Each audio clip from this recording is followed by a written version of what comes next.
You're going to hit go live later? I just did.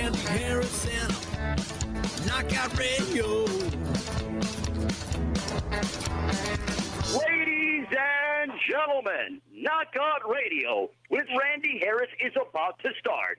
So get ready for the best MMA talk, games, interviews, prizes, and surprises anywhere.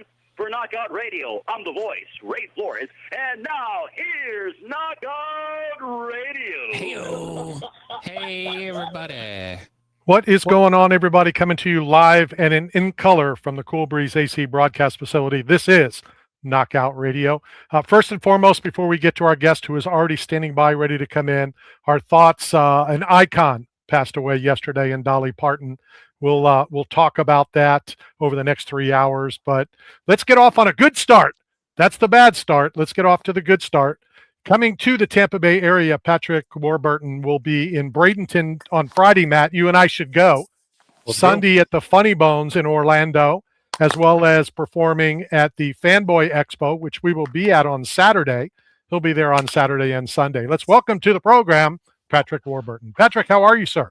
How's it going, guys? Yeah, good. Yeah, looking forward to getting out there. I'm still in California where it's about 100 degrees right now. Well, where do you get to Tampa Bay when it's 120? No. What is it? Well, I guess with the humidity, right, it might feel a little warmer. Yeah, you guys got the heat right now too, yeah? Yeah. That's what we're known for here. But you're coming to town. Now, first, let's talk about your stand-up. When did that start? I did it for a minute when I was like 20, and I had a great experience for a couple of months, and I walked away because I had to go to I ended up going to Africa to do these really crappy movies, but yeah, I got to work with Oliver Reed and Eartha Kitt. It was a great experience. Wouldn't want anybody to see these films. And I just that became my focus, was just acting. And I sort of regretted it forever. I got my feet wet about 8 years ago doing live stage readings of a show that I would open with 15 minutes. And that was the funnest part for me. And then I just decided to go on the road. So the last couple of years, I've probably done a couple hundred shows across the nation. It's been the most fun I've ever had. And yeah, so that's just, I'm going to be doing my first show in the UK actually in about a month in Dublin, Ireland, which will be interesting. Yeah, but because I have to go there to shoot something anyways, and then South Africa. But I love it. I love it to death. What do you like, the small atmosphere of something like the Funny Bones, the big arenas? What is better for you as a comedian? I love the clubs. The clubs are the most fun. I've been doing, theaters, some 1,000-seat theaters. Those are a lot of fun too.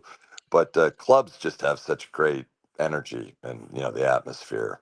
And you feel like, too, in clubs, there's an immunity in clubs that there isn't anywhere else, because, again, I've never really been a fan of safe. And that's why I like clubs, because, you sign a waiver when you go in, essentially. It's like, hey, this is a club. And, if you're easily offended and you get pinchy, then don't be there.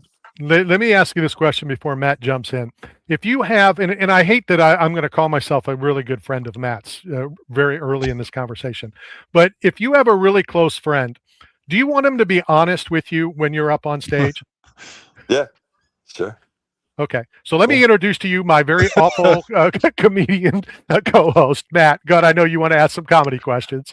No, I'm Pat. So, we had Adam Carolla in last week, and I told him I was an aspiring comic, and I want to get out there and make it a dream, make it a career. So he gave me 3 pieces of advice. He said, 1, you got to have a why. Why do people need to hear your story? 2, what's unique about it? And 3, you just got to do it. You can't plan it. You can't procrastinate. So what's your advice to a wannabe comic in myself?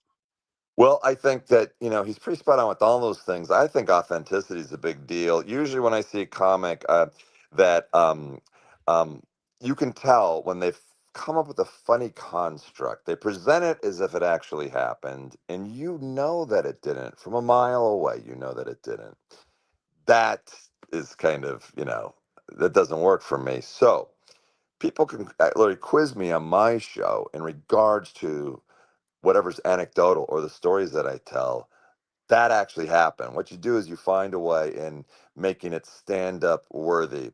Sometimes people go, why don't you tell more industry anecdotes? Well, then it becomes a night with, and it's not stand up comedy. So I try to keep sort of, you know, um, there's a variety of it's sophomoric, but it gets esoteric. There's an intellectual aspect to it in regards to perspective on things, so you color your stories with perspective and the way they make you feel in a stand-up, sense.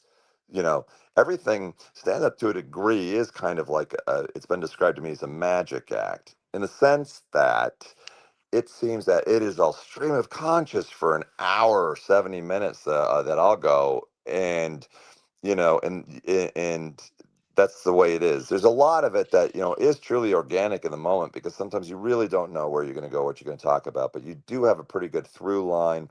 You know what it is that makes this funny or that funny, and you know where you want to land on things. But so the whole thing, and the more you do it, the more comfortable you get with it.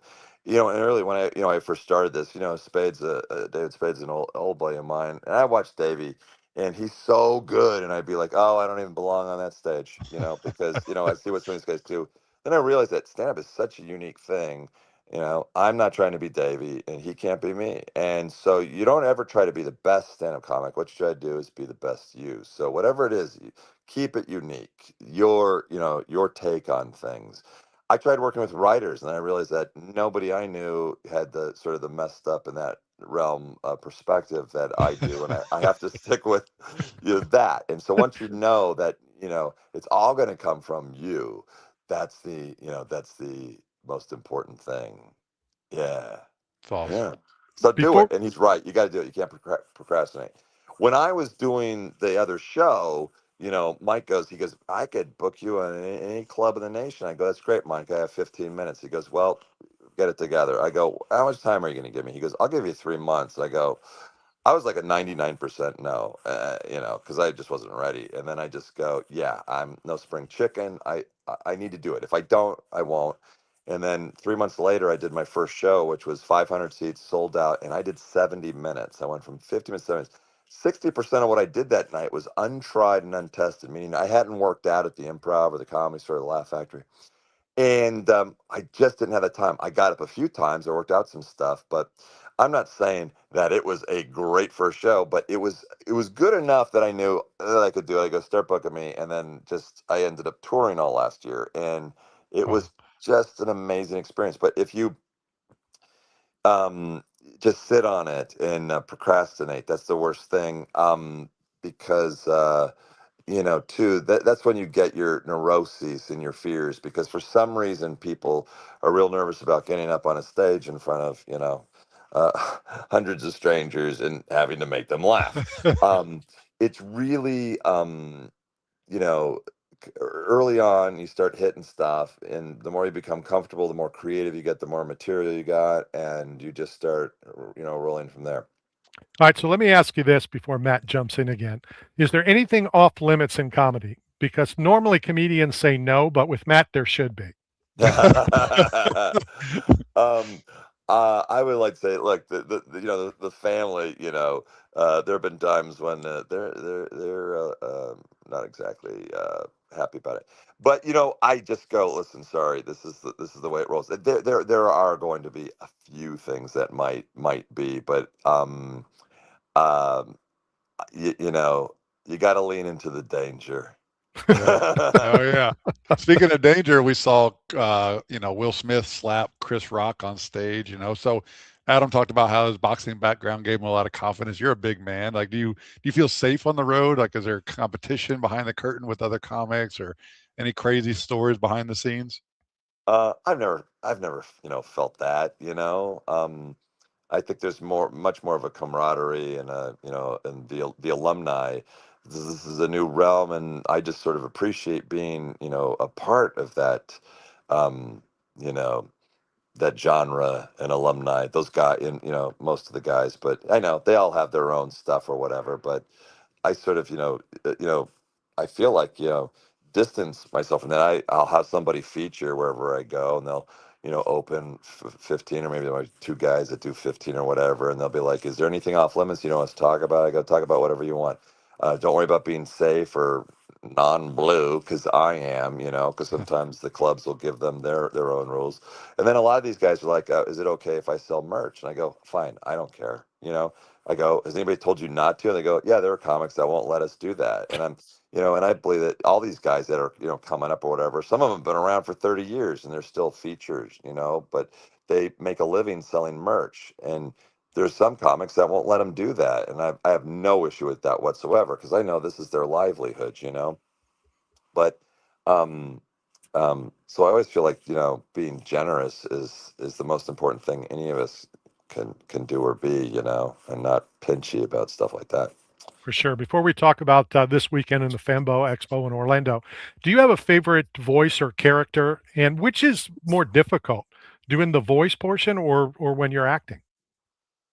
Um, I wouldn't say one's more difficult than the other. One might be more inspiring due to the material than the other. As far as live action goes, I don't think I've ever had more fun than playing the Tick live action. That was fun because it was so whimsical and imaginative, and just such a great opportunity. You know, but I love doing the VO. It was great to get back in with Disney again, and Zootopia. That was an awful lot of fun. Getting to play a horse who's a mayor and a movie star. That was fun. So, and then when you do something with Disney and you see it all come together, because there is Disney and then there's everything else in the realm of animation, and um, what they do when you see it all come together with all the artists and everything put together. Because spending time doing the VO, we don't spend that much time. When you see the compilation, all the artists and everything, and when it all comes together, it's quite magnificent at times with Disney. Yeah. With the Fanboy Expo this weekend in Orlando, and and I will be up there on Saturday and Sunday as well. What's some unique items people have brought up to you to have you sign? Um, well, unique things that I see, not necessarily a sign, are just when you know the commitment of tattoos of characters that you have on their arms, their body. Always very much appreciate that. I've seen people literally craft. Oh, what do you call it when they integrate different? Like somebody brought in this really well done piece that was about 2 feet by 2 feet, sort of like the interior room of Seinfeld, with the Tick in there, sitting there, like with Jerry and different characters, and just how much work went into this and their imagination, and integrating different characters you've done, and mock-ups. Um, those are quite fantastic. Since you brought up Seinfeld, and we know that your character and you were mostly with Elaine, what was it working with Jason? I love Jason. We're still in touch. We had just a few months ago. We had a nice 2-hour lunch where we just talked. But we stay in contact. Um, I just bumped into Michael Richards for the first time in about 20 years this last weekend, and it was great to see him. And he looks good, and he seems to be doing well. Talk to Jerry every now and then. Elaine, and I haven't talked for ages because that chick's whack. I'm sorry, Julia. Uh, I love Julia. She has a very busy life. That woman has been nonstop working since the show, and she has a lot going on. But I love that woman. She was so generous and kind. Because when I came on the first time on that show, it was during the 6th season. But they made everybody who came on feel very welcome. You always knew you're in great hands on that set, and whatever you're doing was going to be fun. Did you ever work with John O'Hurley? Never worked with him, yet he's the one out of that cast that I'm the closest to, because I've known John for years. We play golf together. We do charity events together. We've done a lot of stuff together, and live in the same sort of area. But John's great. Yeah. Tell you a quick, funny John O'Hurley story. So he was in town in the Tampa Bay area for a celebrity golf tournament, Yeah. and it was a Saturday, Sunday, and you played with a different foursome both days, except for John O'Hurley. At the end of day one, he went to the organizers and said, "I have to play with the same group on Sunday." And yes, we won the tournament. All right, there you go. So, Well, John is a solid golfer, and yeah, and a lot of fun, right? Isn't he an interesting cat? That guy is a composer of music. He's, written like I think 2 New York Times bestsellers. He performs in musicals, and he's funny. But John can kind of do anything. and kind of got shafted out of winning Dancing with the Stars.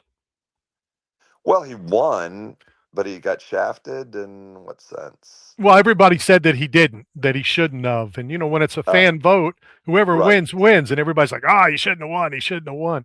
Talk Yeah. about, before I know Matt has some questions, talk about your celebrity golf tournament. Well, I was inspired. I started an event for St. Jude Children's Research Hospital 16 years ago, and by year 3, we were the #1 tournament in the nation for St. Jude. And now we have satellite events. We have one that's become very well established that my friend Kevin Rahm hosts at TPC Sawgrass, and we also have one called Swiffle in the Naples area. And but that hospital is so inspiring to so many. It is, in my opinion, in many, the greatest hospital in the world, because it is a single hospital in Memphis, Tennessee, that since they opened their doors, they've been the pioneers of therapies and cures for catastrophic pediatric disease since they opened their doors. But what they do, it's global because they're non-proprietary. So, when they opened their doors, the cure rate for leukemia was 4%. It's 94% today. Most of that can be attributed to one hospital in Memphis, Tennessee. When the war broke out in Ukraine, they sent a hospital train, took all the kids with cancer, and took them to Poland. And in the poorer countries of the world, when they opened their doors, it was generally overall at maybe a 20% cure rate. It is now 80%, meaning that 4 out of 5 children that go into that hospital with catastrophic pediatric disease survive. Poor countries, it's still 20%. And now, St. Jude is sending chemo to Africa. So you can't, if you're going to have a charity, I don't see how you could pick a better one than one that takes care of the families, top to bottom. They don't pay any bills, and cure their kids. Parents go in there and they're devastated when they find out that their child has a catastrophic pediatric disease. And now, the doctors many times, when they ask, "Will you treat our child?" They go, "No, we'll cure your child." I mean, that's so powerful. So powerful. Go ahead, Matt. Man, what amazing work you guys do with that. That's incredible. And I don't know if you can tell behind me, but I have a molecular hydrogen machine that I breathe inhalation. I also do through the goggles, but there's a lot of research on reducing tumor cells and tumor size by doing molecular hydrogen. So I don't know if they have any connections in that space, but I would love to reach out anytime if you need, connections in my industry and biohacking and longevity. But along those lines, oh god, sorry. But along those lines, I took this bottle to Bert and Tom Segura, 2 Bears, 1 Cave. They're doing a bottle signing for the vodka. I took a landline phone, this ketchup bottle, and I had them sign my bottle because Bert's on the wagon.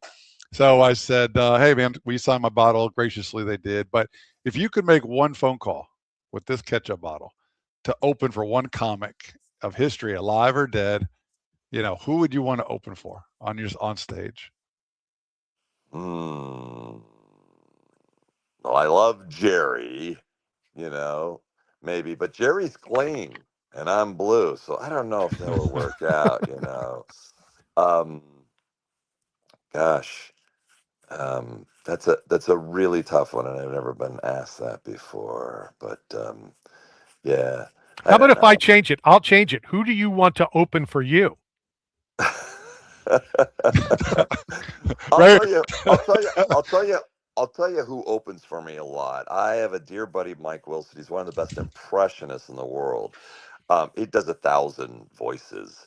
And early on, I would have never wanted to follow him, but because we are so different, he does what he does, I do what I do. I do this now, and it makes the shows great. I mean, we did a show in Vegas, and I go open with 30. He goes, well, you want 15 or 20? I go, open with 30. He goes, what do you want me to do? I go, give him your greatest hits. Mike goes out there. Now, this is my opener. He goes out there, and then he does emotional stuff about a personal relationship with Robin Williams. Then he sings It's a Wonderful World as Louis Armstrong. People cry sometimes because he sounds like Louis Armstrong, and he does it brilliantly. There were tears and a standing ovation, and then I had to follow that. While people are standing, I was in the back on the mic, and I go, listen, Mike, when you're done with getting your standing ovation, I'm ready to go. And it was a great show. So I feel like now, you could have somebody as strong as you want open, and that just puts people actually in a better mood. You don't have to really, worry about, what are just, human neuroses, whatnot. It's like, now I got to follow that. So, but he's one of my best friends in the world, and he is amazing. And so he opens for me sometimes. Let's end it with this, and I'll be honest with you. We normally do these chats, I call them chats, 8 to 11 minutes. And I know I've gone way over. The conversation with you has been absolutely outstanding. But let's end it with talking about the Fanboy Expo this weekend. How much fun is it for you to meet these fans and have all these fans talk to you, take pictures with you, etc.? I love the interaction. And, I had some buddies in the biz that used to give me a hard time. I have a buddy that works at Kinley, and his name's Walkie. And he sounds like this. He's like, yeah. He goes, you're going to a con. When you're there, I want you to say hi to Andy Dick and Corey Feldman. And I go, look, just shut up. Just shut up. I go, do you know who's doing these now? I was at one in Utah, and and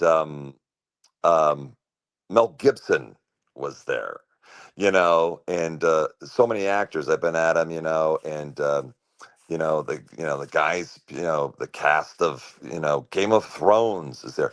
So people they're understand it. This is a great way to interact. They are exhausting.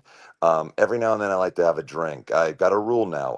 The one time I will not have a drink, or I might have one, but I will not imbibe, is the night before a con, because we're all empathetic individuals and humans. We know, all of us, that these people now have waited in line, and because this is their one chance to meet you, and they're going to pay some hard-earned money, actually, to get signed pictures and this and that or whatnot. You have to give them the very, very best of yourself. I find them the most exhausting days of my life. I told the con the people that I go, because I don't do a lot of cons, but I've done a few more. In 2 years ago, I said I just can't do it because I'm touring, doing stand up. This is my passion, and the cons take. And they were like, well, what if you get your agent to book you in clubs, and then you do the con in the clubs, and that way it makes the trip and the travel worth it. So that's what I'm doing right now. But they're the most exhausting thing in the world. At the same time, they're very, very meaningful, because I try to make a real connection with everybody I meet who comes up. If you're hungover at all, you cannot do that. Good stuff. It sounds like Right. the Joe Rogan method. Joe, when he would travel with the UFC, all of a sudden on Fridays, he'd do the weigh-in, and then he does 2 shows Friday night. You put the Yeah. two together. Makes a lot of Yeah. sense. Yeah. Patrick. Joe's great. Oh, Yeah, I remember, Joe. We worked on news radio together. Yeah. Yep. Yeah. Yep. Are you an MMA fan, or are you a UFC fan at all? I am. At first, I couldn't watch it. It was just such a blood sport, and I just found it, But then, as you study the techniques, and there's too an authenticity to it, boxing became just corrupt. You didn't know what was going on, and it just, yeah. And then I became more of a UFC fan. I don't watch it religiously, but it amazes me, and every time I watch it, I go, well, I'm thankful that me or none of my boys have ever done this, because it's just brutal, but at the same time, it's incredibly impressive. 100%. Patrick, sir, thank you very much for Yeah. your time. Look for us on Friday. We're going to come down to Bradenton on Friday, and then we'll see you again on Saturday at the Fanboy. Oh, awesome. I look forward to seeing you guys there. Thank you so Awesome. much for this morning. Yeah. Thank you for your time, sir. What an outstanding, fun time. I appreciate Yeah. it.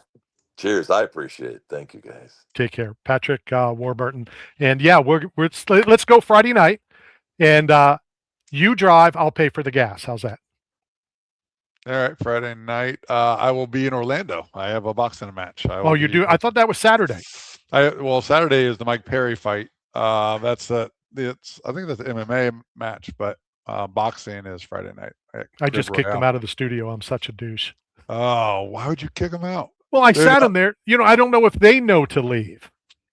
So it's just, I left it for 30 seconds, a minute. I didn't want him to think, I don't know. I'm still uncomfortable with it. Well, yeah, and I don't know what to do like during the interviews, like because I don't want to do my comedy bit, and if they're not ready for it or don't want it, Good. So I just ask questions about how to get started. Good.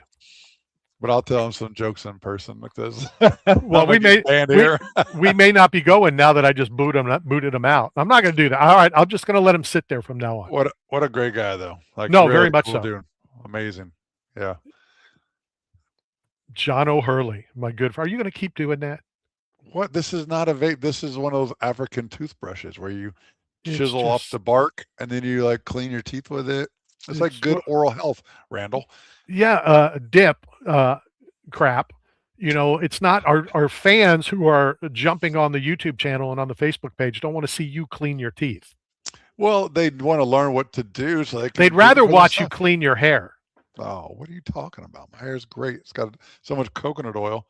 I could start an engine with this. All right. Well, guess who's coming up next? We're big into Fanboy Expo this weekend. The UFC's in China. So we have is former the right word? If you're once, well, I don't know. Is he a Marine? I don't think he's a Marine. So it would be former heartthrob Lorenzo Lamas. Yeah. Coming up. And how about I heard from Leslie Lacey as soon as I put that photo up? One of his first acting gigs, you know what it was? No. Grease. Okay. That's what I put in my hair. No kidding. He was Olivia Newton-John's boyfriend on Grease before John Travolta. Oh, dang. Yep. So we'll talk a little Grease. Larry Wilcox, a veteran. So we're going to talk a little bit with him. And then John Ratzenberger from Cheers. Yeah, so Cliff Clavin. All four will be at Fanboy in Orlando. And we're going to talk to them real quickly. Dolly Parton again. Devastating news. Me and the word legend and icon and all that stuff. Dolly Parton definitely is in that category. Oh, for sure. And not even because of her music, which is still very legendary. You know that she wrote two of her biggest hits in one day on the same day? No. Jolene and Something About Love that Whitney Houston remade. So both of those in the same day, she sat down and penned them. See, I wanted to, I thought you were going to say something about the two things that made her more famous than her music. I was like, where are you going with this, Randy? I was like, that's crazy. But go ahead. What makes her more famous than that? Everything that she did outside, that she had a couple charities that she made sure everyone had the opportunity to get free books from the age of like 5 to 18 or something. Dolly World that meant so much to her, in the outside of Nashville. I forget exactly. Pigeon Forge.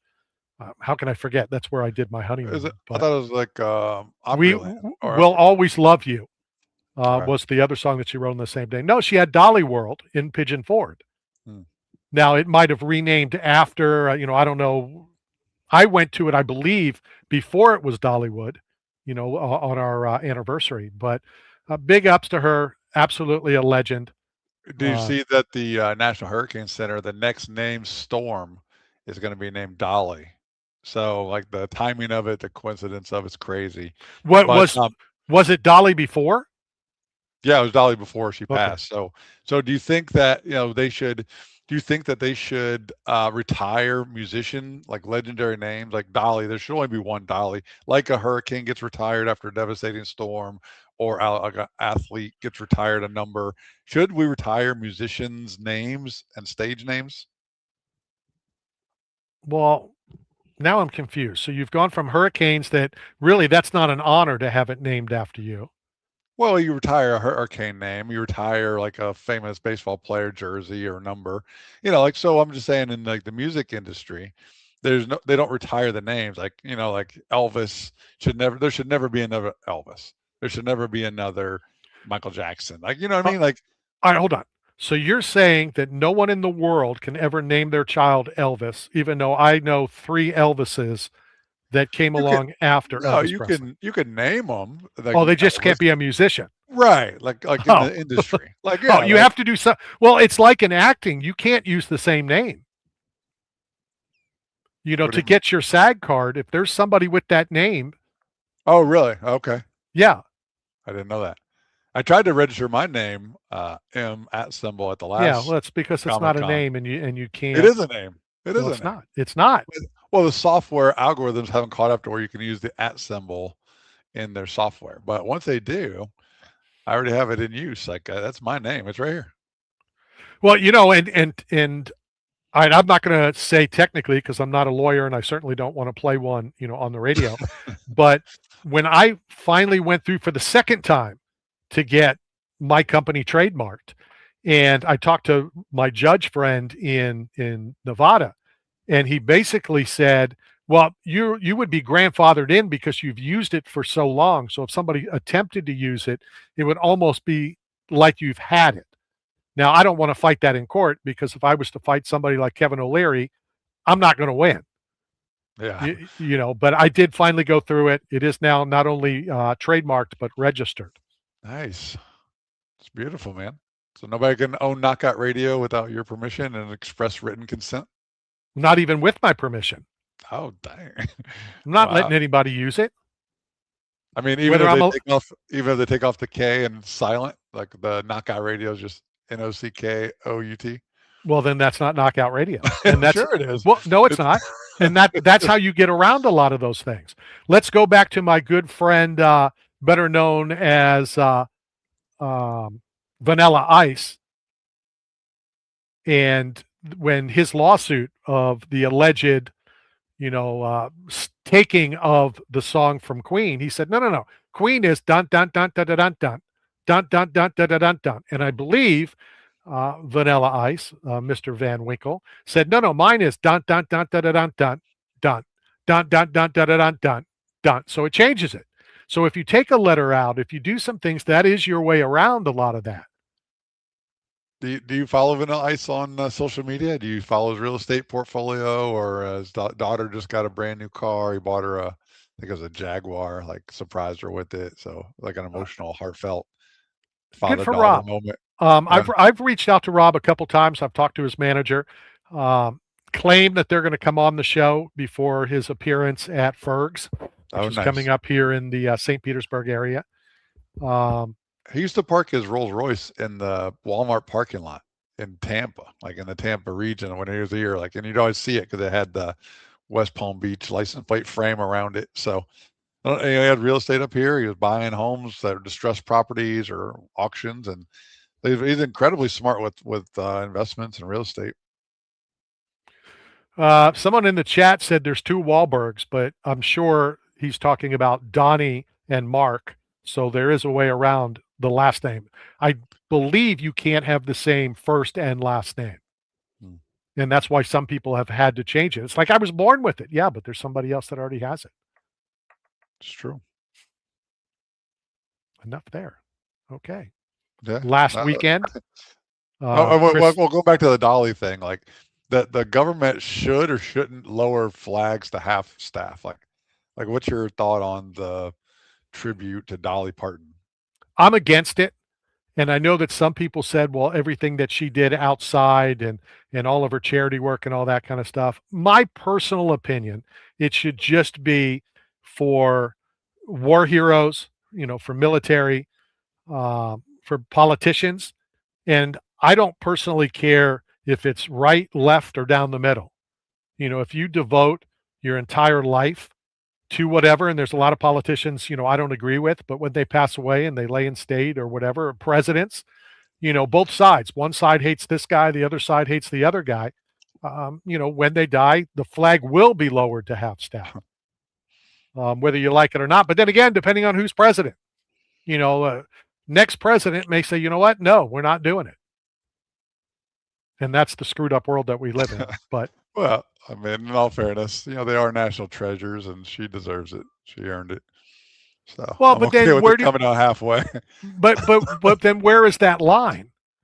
Are you done smoking your toothbrush? Yeah, like the halfway mark. Like the waistline is like halfway. Like, well, but then again, somebody that's important to you might not be important to somebody else. All right, Ed's going to pipe in. Oh boy. No. I just think it's out of respect. I mean, I'm not going to debate it. I mean, there's some people in this world that have graced us with their presence, and I don't think you got to draw a line. It's just a no-brainer. It's respect to me. But again, the problem is, and I understand what you're saying, the problem is if the president is going to make that decision and it's somebody just as big but doesn't believe in his views, they're not going to do it for that person.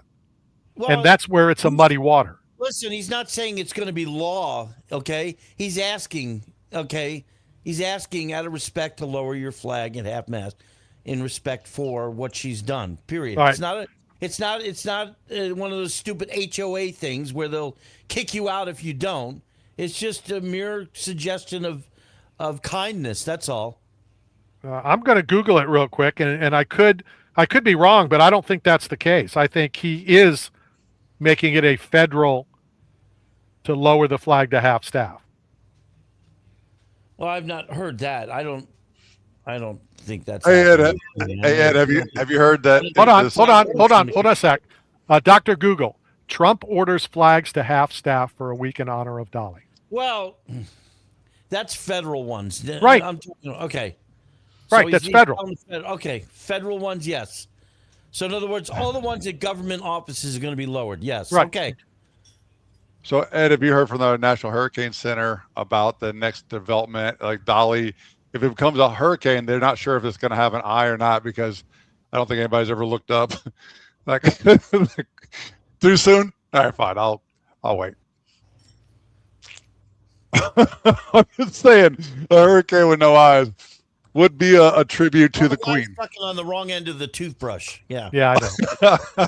I'm just saying, like that's what she's known for. That's her.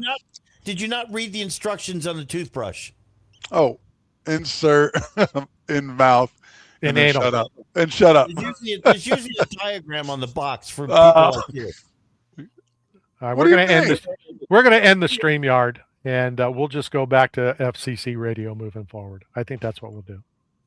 Because Matt can't be professional. What are you talking about? I didn't cuss. I didn't swear. I said nothing negative. Like that's an asset. Like, what are you talking about? Like, that's how you're recognized. That's how you're known. In fact, on my Facebook page, I posted the porn star who died this week at 29, Christian Stiles, because that's a job. That's a profession. He should get the same recognition as like a musician or actor or a politician because it's still a human being who left an impact in society. Literally. You have a dump button for him. What are you talking about? I have a dump button for him. Why? I mean, I can hit a button every time he talks into his microphone. Well, you have that liner. You have that liner I sent you from Patty Pimblett. Yeah. At some point, we need to use it for Matt. Yeah. What did Patty say? I'm just asking what Patty said. I don't know. I'd have to look for it. All right. But on this end, we have to take a break. So. Oh my gosh! Wow, that really brought that thing to a halt. You guys really killed that moment. Well, we could have fun with that thing. Are we off the FCC yet? He said he said he was going to. Let me know when you're done. Finish smoking your toothbrush. There's no. Okay, all right. What do you want to talk about now, Randy? All right, here's what I'll do. As much as I think you look like an ass when you do it, okay? If you do that in the middle of a ring while you're acting as a commissioner, I'll consider that it's okay. Do what? Smoke the toothbrush. Well, I'm trying to get molecular hydrogen into the locker room. I don't care what you're trying to do. I don't care what you're trying to do. So there you go, right back to smoking the toothbrush. It's not a smoking a toothbrush. It's just overall health. You know, like the thing about efficiency is you can combine your career and your job with getting healthy at the same time. You could be sitting on a PMF mat. You could be breathing molecular hydrogen. These things are great ways to save time, consolidate time for results. Because here's the truth. The reality of it is Dolly Parton passed at 80 years old. That's still young. I mean, the guy who played Rocky Horror, Tim Curry, just passed at 80 years young. This is a problem, Randy. Life expectancy is only 7% genetic. They say it's 93% about environmental. What you put in your body, what you put on your body, what you put around your body. And so for that reason, I do want to be an alien. I do want to have molecular goggles that I wear during a broadcast and getting healthy as I do it. Why wouldn't I want to get healthy while I'm delivering content or entertainment or shock value or reporting from a perspective of inside the ring? Why not combine it? And why aren't you doing it on your end? You had a health scare last year. You had a widowmaker. Like, why aren't you doing everything in your power to get healthier for longevity? I think that's a fair question. Is that your sermon for the day? No, it's not my sermon, but look at this. Pumping molecular hydrogen into your eyes. All right. Do you wear that when you're slinging alcoholic beverages? No, not yet. Well, because you're attached to a cable, so you're not real mobile with it. But this one, sure, you could be mobile. You could get a long cord. That bar top is fairly short. I mean, I'll take it. But this is a $4,000 machine, a hydrogen generator that creates molecular hydrogen. And then you inhale it. You can wear goggles. You can wear headphones. I didn't ask you to explain what it. Yeah, does, I would do it at the mall, of course. The mall is just a public display of all the things I do that work. And you need to do it when you're acting as a Florida Athletic Commission as well. So as you're escorting, you get a mobile unit. Kind of like the oxygen tank that people that smoked for 60 years pull behind them when they're walking. Yeah. Get one of those and you can walk Chris Cyborg or whoever you're walking to the cage, the ring, whatever. Well, then we'll talk. But at the Super Bowl, I wore the portable one. I had this on my chest, walking around breathing molecular hydrogen at the Super Bowl in San Francisco. I have video of all the celebrities of this, with Ocho Cinco and McAfee and whoever. So I already have been bringing this into my world. At the same time, I was wearing B3 blood flow restriction bands, like stimulating growth hormone. So I've been doing this. I'm not afraid to be me, regardless of where I am. When it's convenient for you to be you, I'm saying. So do it when you're at tap out or tap in. Of course, I do it. I do it there. Of course, you can watch my videos. Of course, do it. No, I can't. I have enough comedy from 12 to 3 on Wednesdays. Yeah, comedy's great.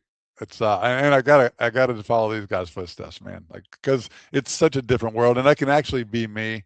I can say the things that I want to say. Nobody knows if it's real or not.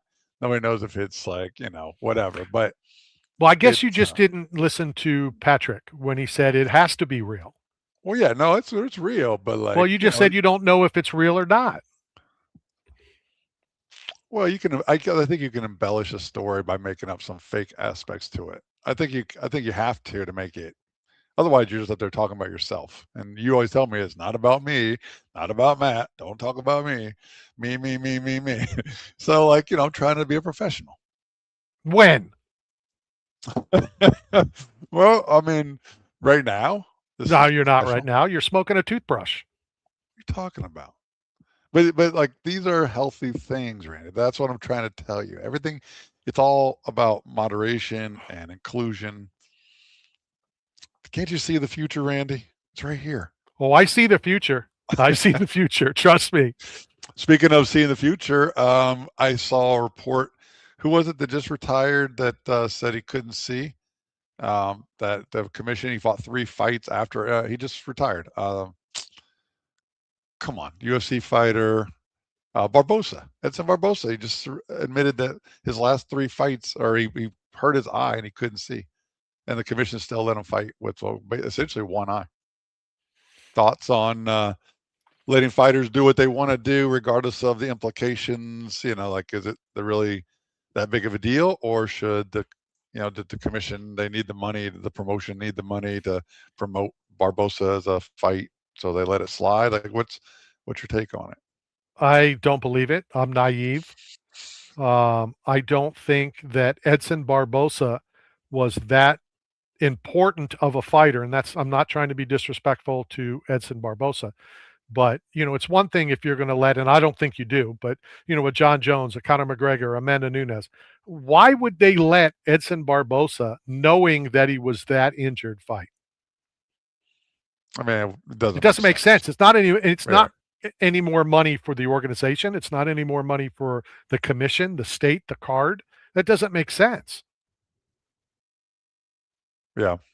You're right. I mean, I agree with you. I don't think he was a big enough headliner star, that they have to cover up this major, why would everybody that thinks all these conspiracies, everybody thinks they let, why would, and we'll use Dr. D as an example. He's the head medical guy. You smoking it again? I'm not doing it. Okay. My hands are free. I'm like a magician. He's the head medical person at the UFC. Why would he jeopardize his career as a doctor, his future? And let's be honest, his two sons are doctors in Las Vegas. So when you do something like that, and I'm not saying, and you're not saying that he did, I'm just saying he's the head medical doctor of the UFC. Yeah.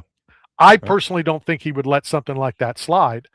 Now, if he went and then told the commission, hey, these are the things, it's now on you, why would they let it go through? What did they benefit out of it?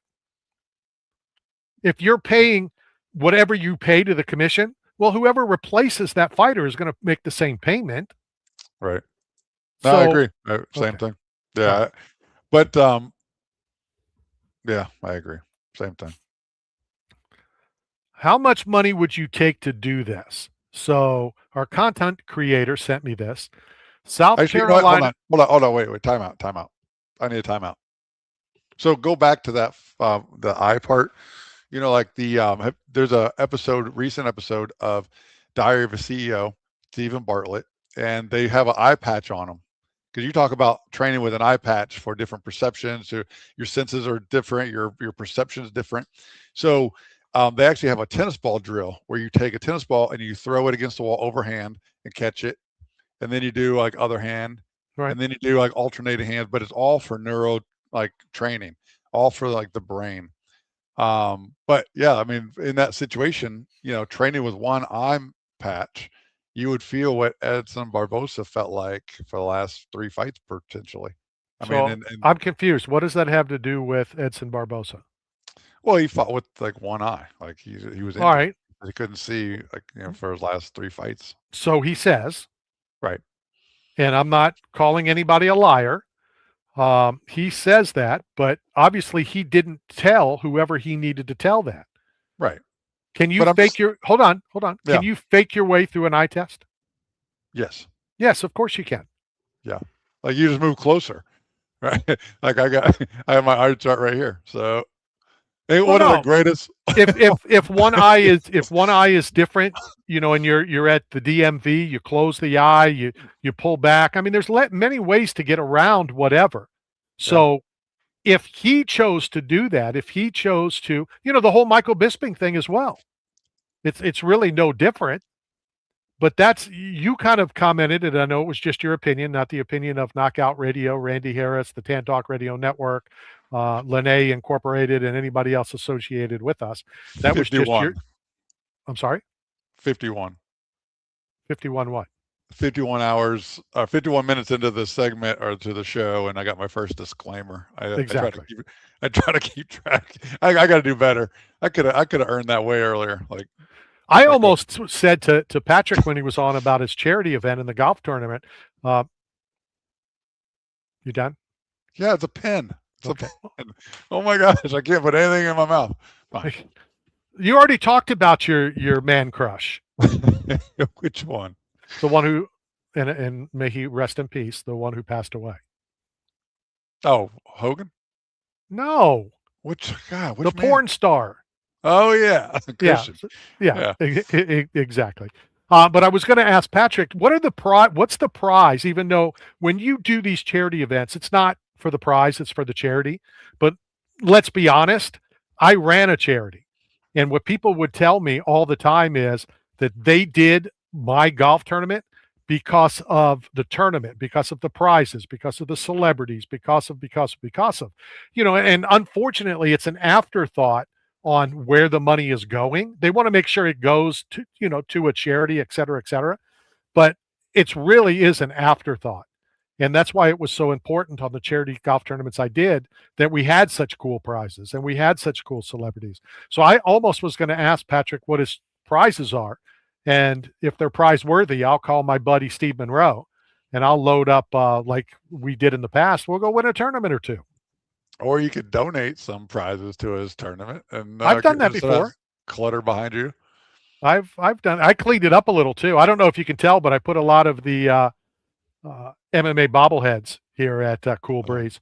So they gave me a room now because they're renovating their entire building over there. So they gave me like an office room. So I brought a bunch of stuff from the warehouse. It looks like we're in SpongeBob SquarePants' underwater studio. Probably, it is. Everything's blurry. I had a day and a half to get as much stuff from the warehouse to Cool Breeze. So I threw stuff up on the wall.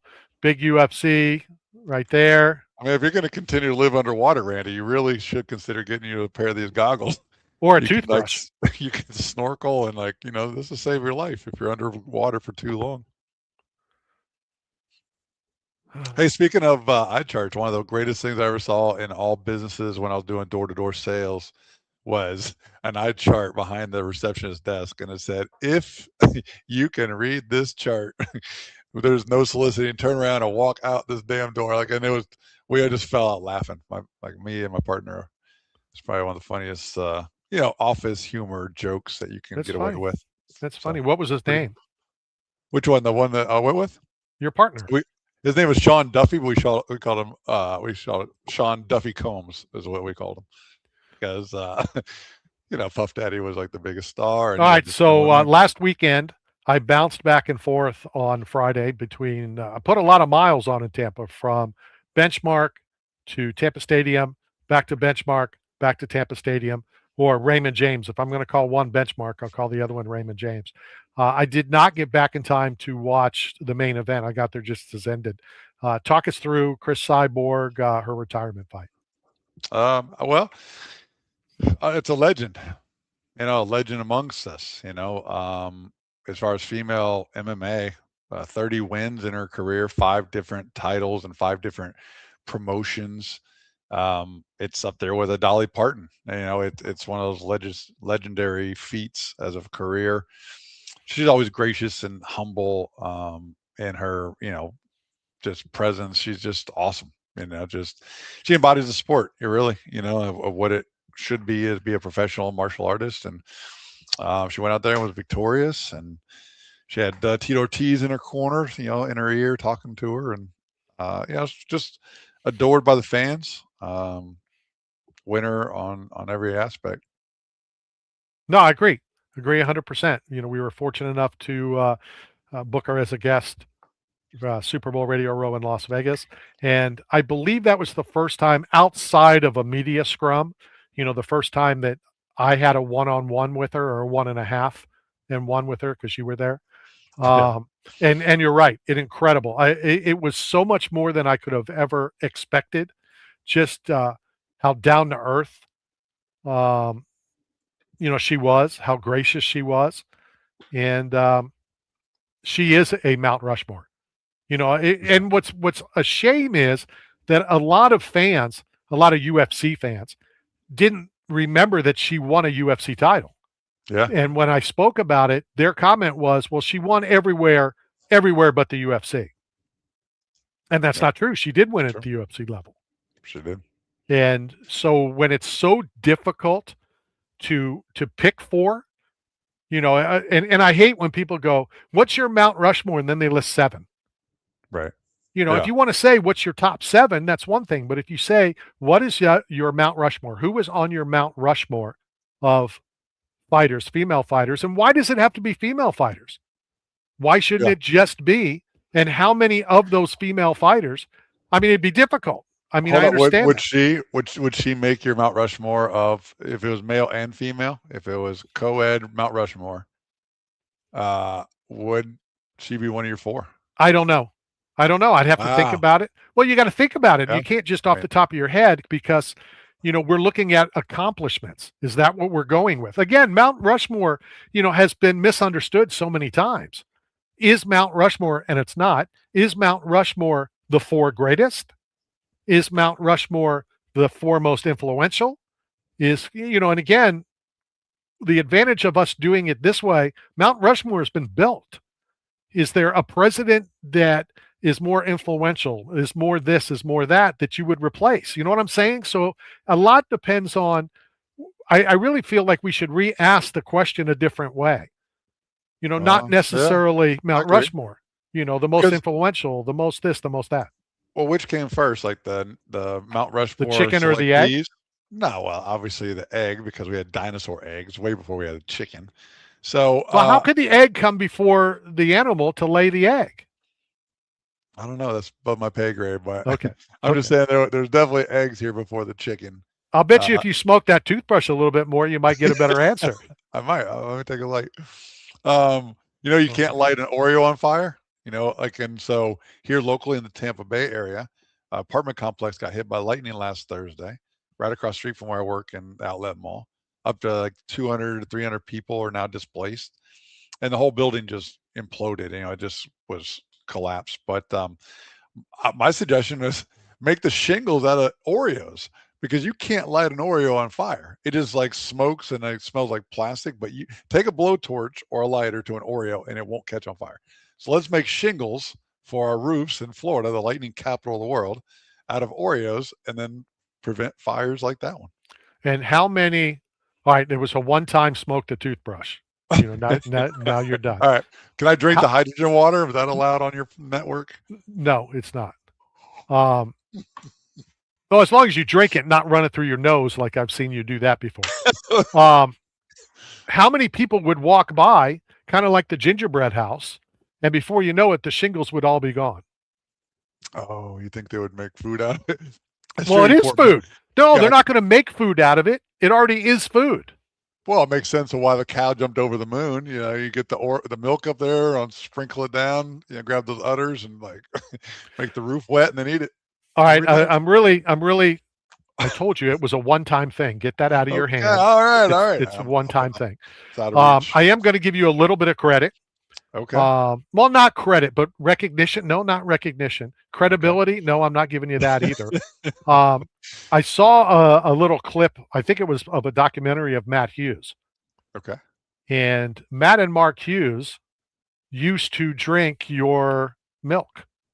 Oh yeah, raw milk. All right. So enough talking about Chris Cyborg retiring, the UFC, and all that kind of stuff. What an honor! This is so very cool. Fanboy Expo coming to the Orlando area this weekend. Well, let's welcome to our program Lorenzo Lamas. Lorenzo, how are you? Hey, Randy, how are you, man? I'm good. We appreciate your time. I put a post up that you were coming on, and a lot of fans responded, do this, do that, ask this, ask that. And I would say 50% of them brought up Greece. Is that normally the first question and the first thing that's brought up is you being on Greece?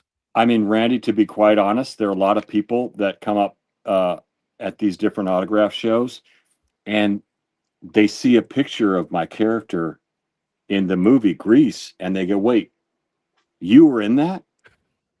And it's like, yeah, oh, you were the jock. And I said, yeah.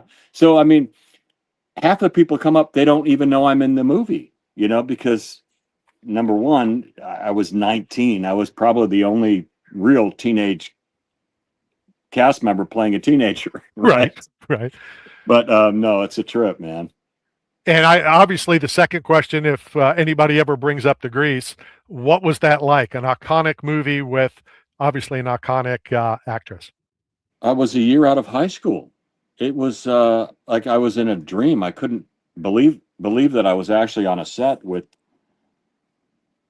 a young lady I had a high school crush on, back in, a year before. I mean, I used to play Olivia Newton-John's records, and there I am, right, on set doing scenes with her. It's, I mean, I went to military school back east in New Jersey, and there was a period of time between evening mess and after study hall, just before taps, where we all had 20 minutes to play records. And there was, I mean, everybody's playing Led Zeppelin back then, and Pink Floyd and Ozzy, Deep Purple, and I was playing Olivia's records. I was an officer at the time, so nobody dared say anything bad. But my friend David and I would just sit in our dorm room and listen to her records. And so a year later, I'm on the set, and I get home after a day of shooting, and I call my friend David, and I go, "You'll never believe what I'm doing." And he goes, "What?" He goes, "What's going on? How's it out there in California?" And I said, "Well, to be honest, it's amazing. I booked a movie called Grease, and guess who's playing the lead role? It's Olivia, and I'm doing scenes with her." He says, "You're a liar. You're a lying fool." And I said, "Oh yeah, you think I'm lying? Well, why don't you get on a flight and come out here?" And he did. He got on a plane, came out. I had a little apartment in Hollywood, and I took him to the set, and I introduced him to Olivia. And for both of us, this was like unreal. Like, is this really happening? So, but that movie has spanned the generations. It's one of those special movies. I'll obviously bounce back and forth, and I know Matt will get us off the train and off the track and ask some off-the-wall questions. But I always ask, especially with a fanboy coming up in Orlando that you'll be attending, were you able to keep anything from Greece? Were you able to keep anything from any of the other properties and projects you did? Well, Greece, no, because I was basically a glorified extra. I shared a trailer with Eddie Deason, who played Eugene, that kooky nerdy character. But he but he could throw a baseball. He could throw a baseball. Yeah. No, but on Renegade, 30 years later, I guess but 20 years later, I kept a few things, kept a Duster. That was my motorcycle that we started the series with, that I had bought just 6 months earlier, my 91 Softail. But a couple things here and there, Before I throw it to Matt, see, any extra could take something from the set. So I was on Sequest, and I got to take my hat home. Well, you lucky bum. Look at you. How about that? Go ahead, Matt. Hey, Lorenzo. So speaking of Grease, like some of the characters still have their hair, some don't. So do you have any hair tips for us? Because you got a full head of hair, look great, man. So like coconut oil, castor oil, red light therapy. What are you doing? What keeps it? I look up to heaven, and I thank my dad Fernando because his whole life he had a full head of hair. But no, I use Just for Men. That isn't a plug. It's the honest truth. I was gray a couple of years ago, and I rode that horse for a little while, and I said, nah, not really ready for that. Let's get some color back in your life.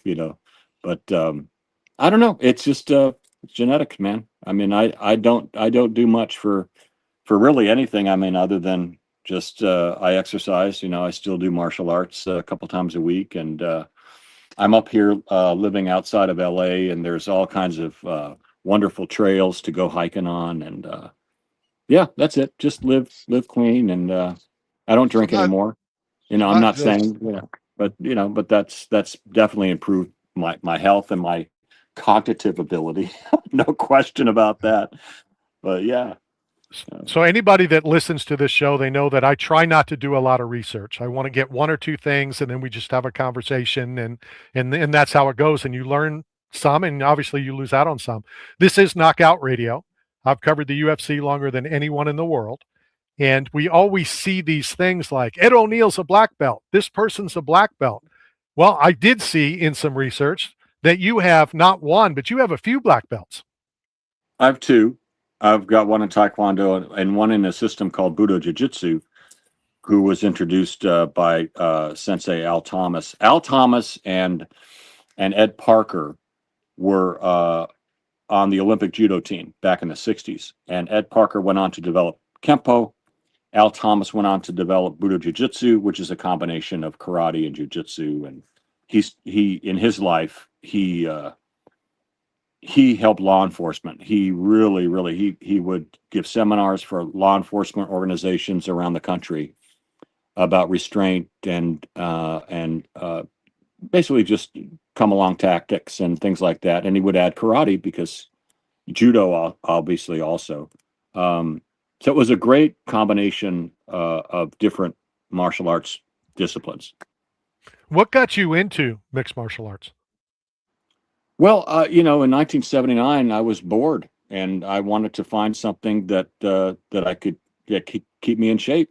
We were watching Kung Fu on TV with David Carradine, and Chuck Norris was just starting to come on with, Enter the Dragon and so forth. And I thought it'd be fun to learn martial arts. My dad was a Argentine middleweight champion. So I kind of grew up with him, teaching me boxing skills and so forth. But I love these martial arts movies that were starting to come out. And I thought it'd be fun to start there. So I was 20, I think, when I started.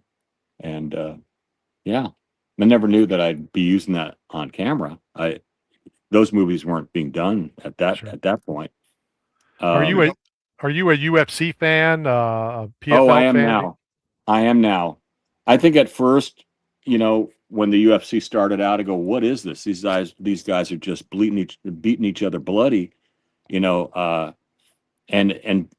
being a traditional martial artist, we never used our skills to really wreak havoc on a person, especially in a ring. I thought it was a fad, but now I'm a huge fan. Tito Ortiz is a friend of mine. Let's see if I can get him on the air while we're talking. Okay. I'm going to call him right now. Go ahead, Matt. Yeah. So, so with your martial art experience, like the reason the UFC was started, for the fans that don't know, it was to see which discipline was superior in a real street fight, Exactly. regardless of weight class. So in your opinion, what's the greatest strategy for self-defense of all the disciplines? Well, in my opinion, it's Krav Maga, and because it's kind of like Shotokan karate, which is like one punch, one kill, right? Where you just load up all your power, and you strike first, and you hit a sensitive target. But Krav Maga is a great self-defense skill. It's an Israeli system. Developed, I believe, at first for the Israeli army. And, when you're at war, there's no rules. It's about survival. And Krav Maga, that system, brings that to the forefront of surviving an attack, right? So it's a very good martial, especially for women and, for kids, listen, it's not for everybody. I mean, it is truly, there's throat strikes and eye gouging and all kinds of stuff, but that will keep you alive on the street. It's not a combat sport as much as it's a combat skill, to survive. So depending on what you want to get into martial arts for, if you just want to learn serious street self-defense, I would probably choose that one. Last week we had Adam Carolla, the stand-up comic, on, and he talked about how boxing gave him the confidence to be on the road and backstage because he felt like he had the skill. So how much of your martial art background gave you the confidence to build the career, the legendary career you've had? All of it. Getting my first black belt, I would say, ranks up there number one with any accomplishment that I ever did, whether it's acting or getting my pilot private certificate in airplanes. Certainly that was a great accomplishment, and I was able to to go into a career in aviation because of that foundation. But really, it's to get a black belt, especially back in the 70s, it wasn't something that you just pay the monthly fee and they give you a color. It was a lot of hard work, a lot of dedication, a lot of learning about respect, dignity, honor. It all came with that. And some schools, they still do stress that, the discipline and the respect. And yes, but martial arts has definitely made my life a whole lot richer because of that experience. The one thing that I still have a problem with, I used to train BJJ here in the Tampa Bay area, and when you would get a belt, when you got promoted, everybody would then, you ran the gauntlet with the belt. I don't know, I'm sure you had to do something similar to that. In the military, it was everybody of that rank and higher. But in some of these jiu-jitsu gyms, it's everybody in the gym, and I have a problem with that. I'm curious what your thoughts are.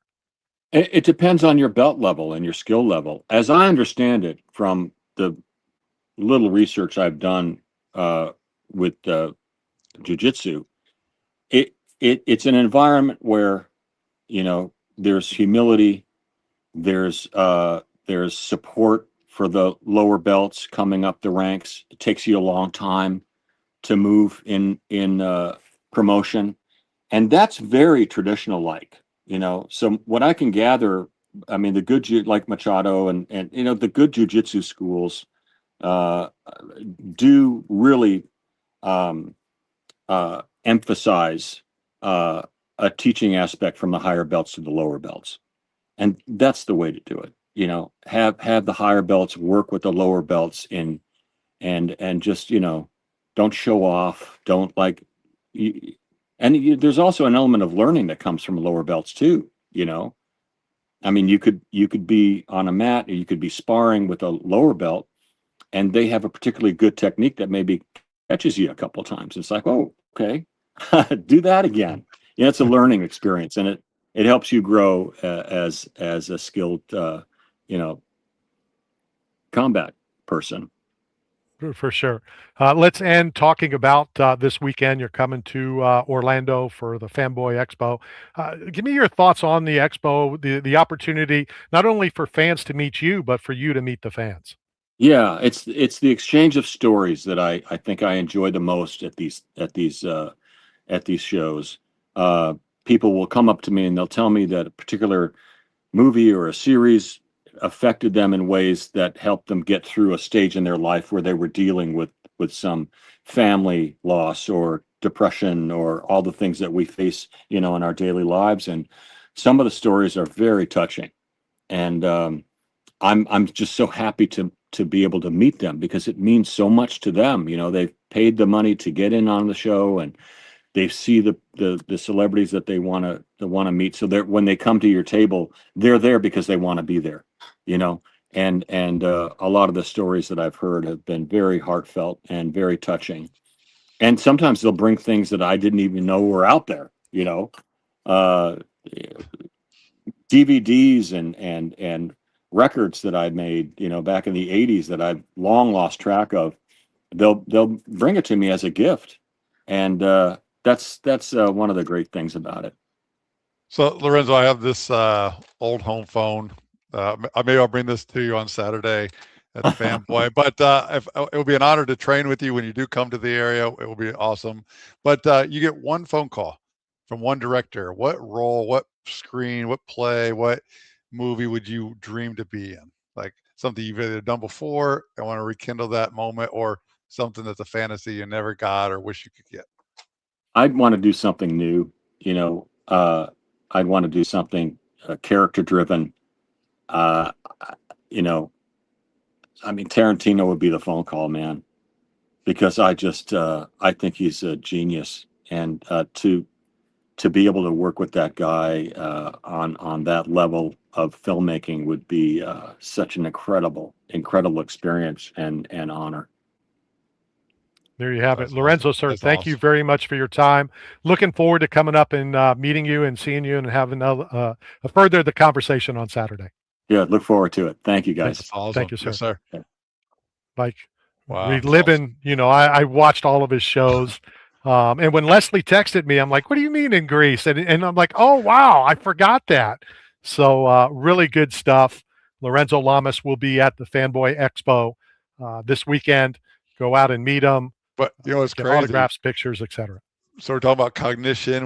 He was talking about mental focus and the brain, right? So we're like all the guys that we're talking about on all these platforms are doing the same stuff I'm doing. Did you see the subliminal message on his shirt? Did you catch it, Randy? I saw numbers. You know, I don't know what the numbers meant. So it was, you know, original parts since 1975. That was the shirt. But that would only make him 51 years of age. The same timestamp of when I got my first disclaimer, by the way. But 51, he's actually 68 years young. And look what a life of martial arts can do. I mean, the guy is a specimen. 68 and it still looks like that. It's incredible. So I can't wait to meet him on Saturday. It's awesome. And I hope I get to train with him. I love the... Yeah, just bring the train. That's the only train you're going to be doing, just so you know. Oh. Well, Tito didn't get back to me. Tito didn't get back to me. That sucked. That would have been funny. That would have been awesome. Maybe he's still celebrating with Cyborg. He was... Well, I'm sure she's not in Cape Coral or wherever Tito's Cantina is. Oh, I should have gone down there for Taco Tuesday last night. I had my mustache. I cut it in just like Pat Warburton. And I had the same mustache until about 12 hours ago. Dang. Well, he's dating Heather Locklear. Lorenzo Lamas is? Lorenzo Lamas was the guy back then. Yeah, the guy, right? I mean, because you had guys like Matthew McConaughey who put out things like, you know, one of the greatest things I ever heard him say was that. All right. That's the greatest thing he's ever said. No, like that's not. What he said was he tries to do something every single day that makes him sweat. Doesn't care what it is. So there's no restriction. It could be a bike ride, it could be a walk, it could be sex, it could be sauna, it could be whatever. Anything every single day to break a sweat. And so he looks good. You know, Matthew McConaughey is fit and trim, but when you're talking about like a leading hero, action star, Lorenzo Lamas was the standard. I mean, he was like a statue. Did you ever see Renegade? Yeah. Yeah.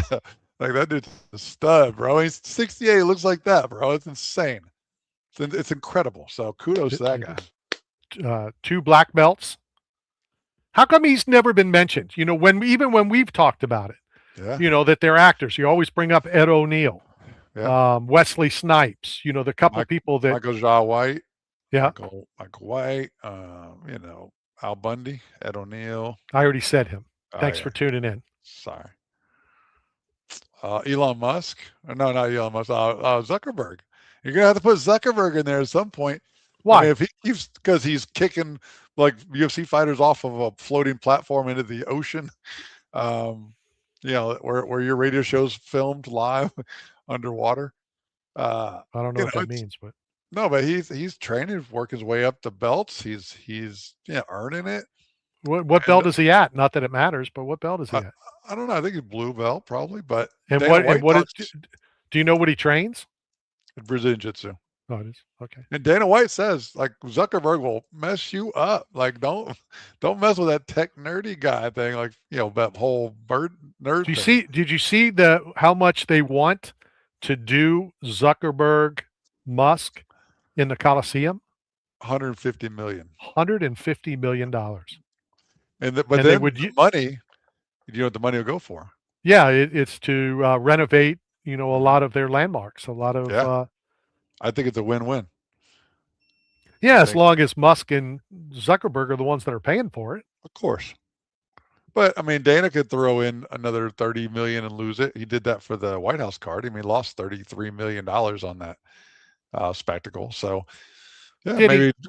I mean, that's what they report. I mean, you know what reporting is. It's just that's what they spent. Well, no, they spent like 60 million, I thought, but lost 33. I'm not going to question anything. I don't know, but regardless, they invested 33 million for historical factor, you know, once in a lifetime, never happen again, probably.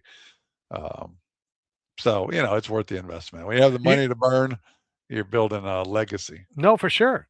You know, when you're worth $8 billion, $30 million to do something that has never been done, there's only one first. Right. Even if it happens again, whether it's an MMA event and not to the same level, but let's be honest, this weekend, BKFC's at home plate of Fenway Park. Yeah, that's insane. It's not equal. Yeah, I'm not trying to say it is. It's not. But if you were to say to any sports fan, name iconic arenas, fields, stadiums, whatever, Yeah, Fenway Park gets mentioned. for sure.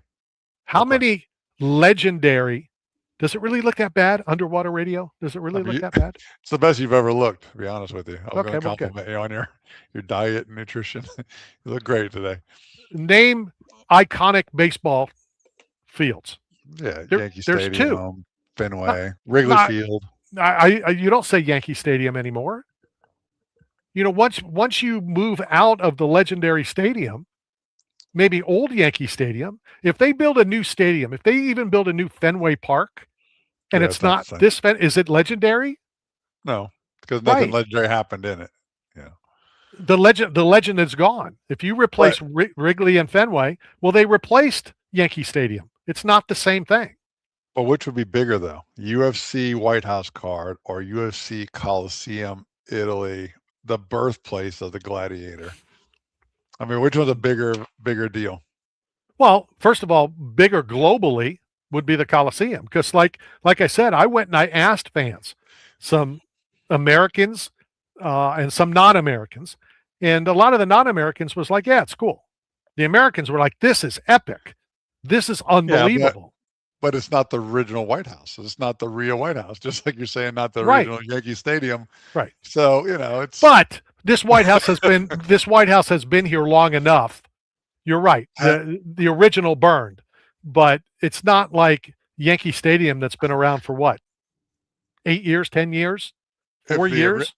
if the original one would have been made out of Oreo, it would not have burned down.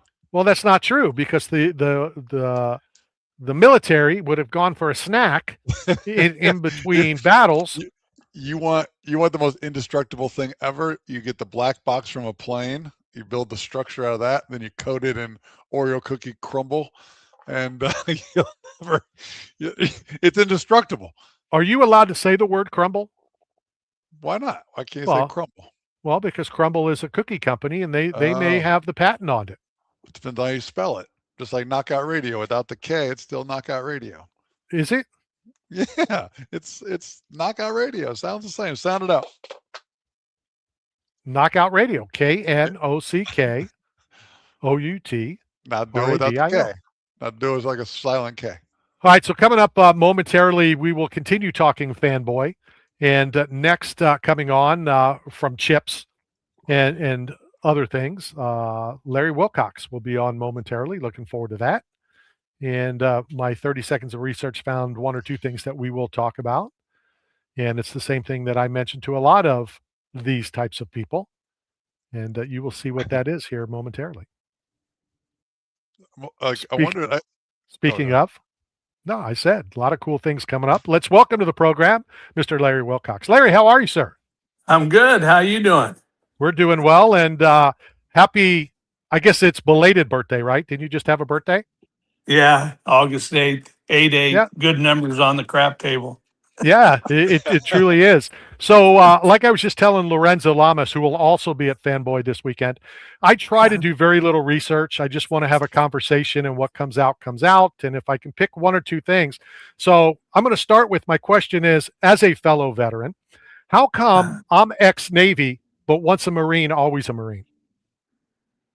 Well, we're brainwashed in boot camp. You know, we think we're the biggest, baddest asses in the world, and we're the best of the best and first in. And then you go to war and realize you're still a little boy.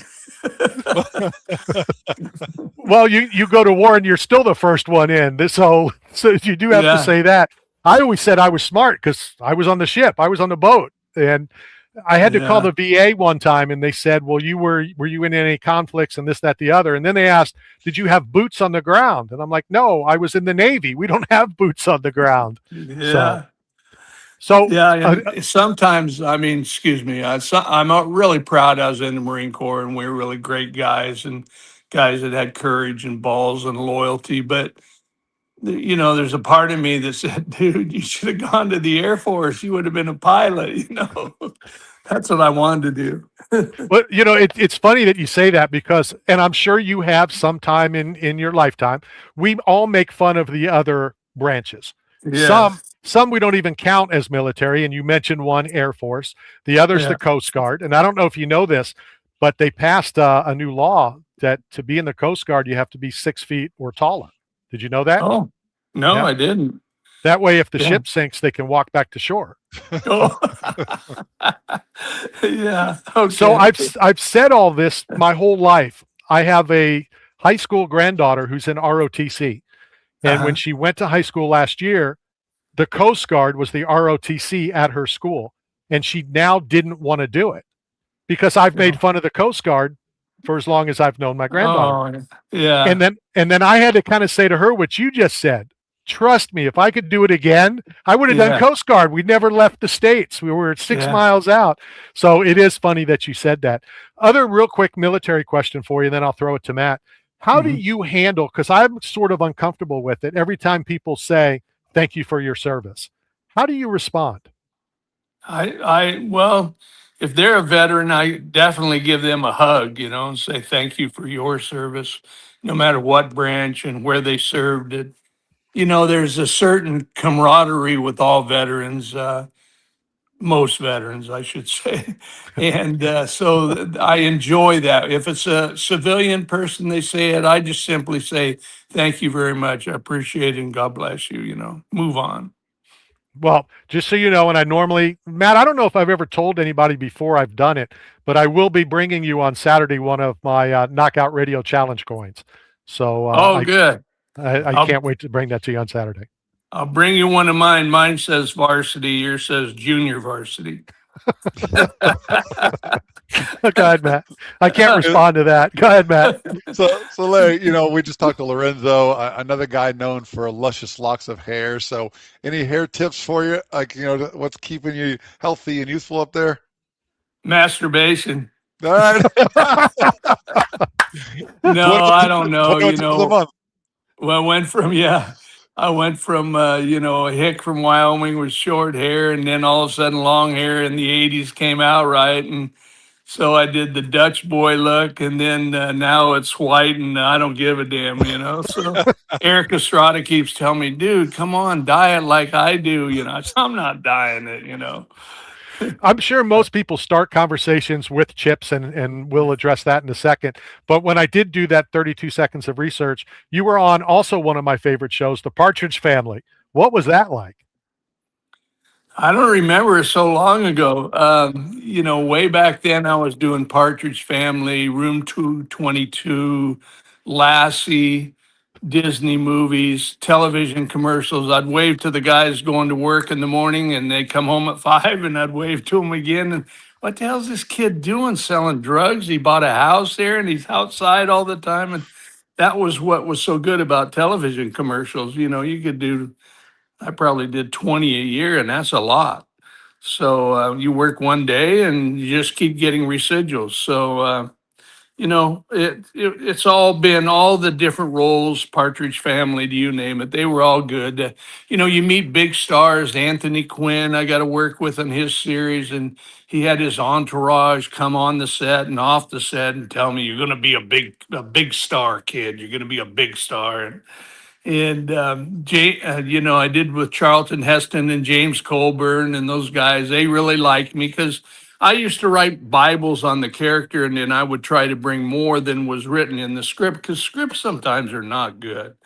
And so, if you can't enhance them and be a positive catalyst and add layers and nuances to the character, then you shouldn't be an actor, you know. So, I had fun with all those guys. They loved me.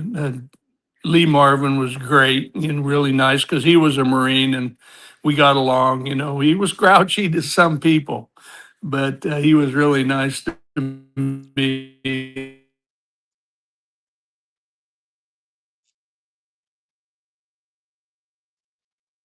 You lose him? I think we lost Larry there. Well, I'm just glad it was his internet and not ours. Or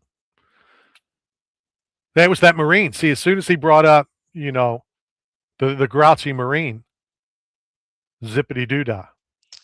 Yeah, you guys have a good banter with that military history, But see, masturbation, he's not wrong. 21 times a month for good prostate health. It is a play. So 21 times a month, fellas. There you are, back talking about the male porn star that passed away. I'm just saying, it's part of biology. It's part of overall general health. And if you can do it with a human, like a real person. All right, we got Larry back. Enough about you. All right. Hey. Welcome back, Larry. Thank you. Someone called and it interrupted our thing. So sorry about that. Oh no, it's all good. So let's address the chips. The talk about it. What was that like? The experience. One of the top shows of the era. Yeah, it was transformative. In some ways. I mean, when they first, I'd done a pilot for the producer Rick Rosner earlier with Dandy Don Meredith, quarterback of the Cowboys, Dallas Cowboys.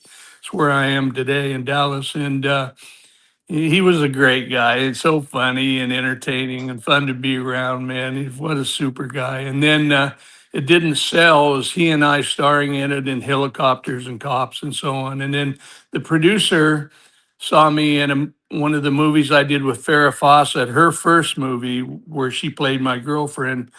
And that was a tough role because I had to kiss her and hug her and all that stuff. I'm sure that was awful.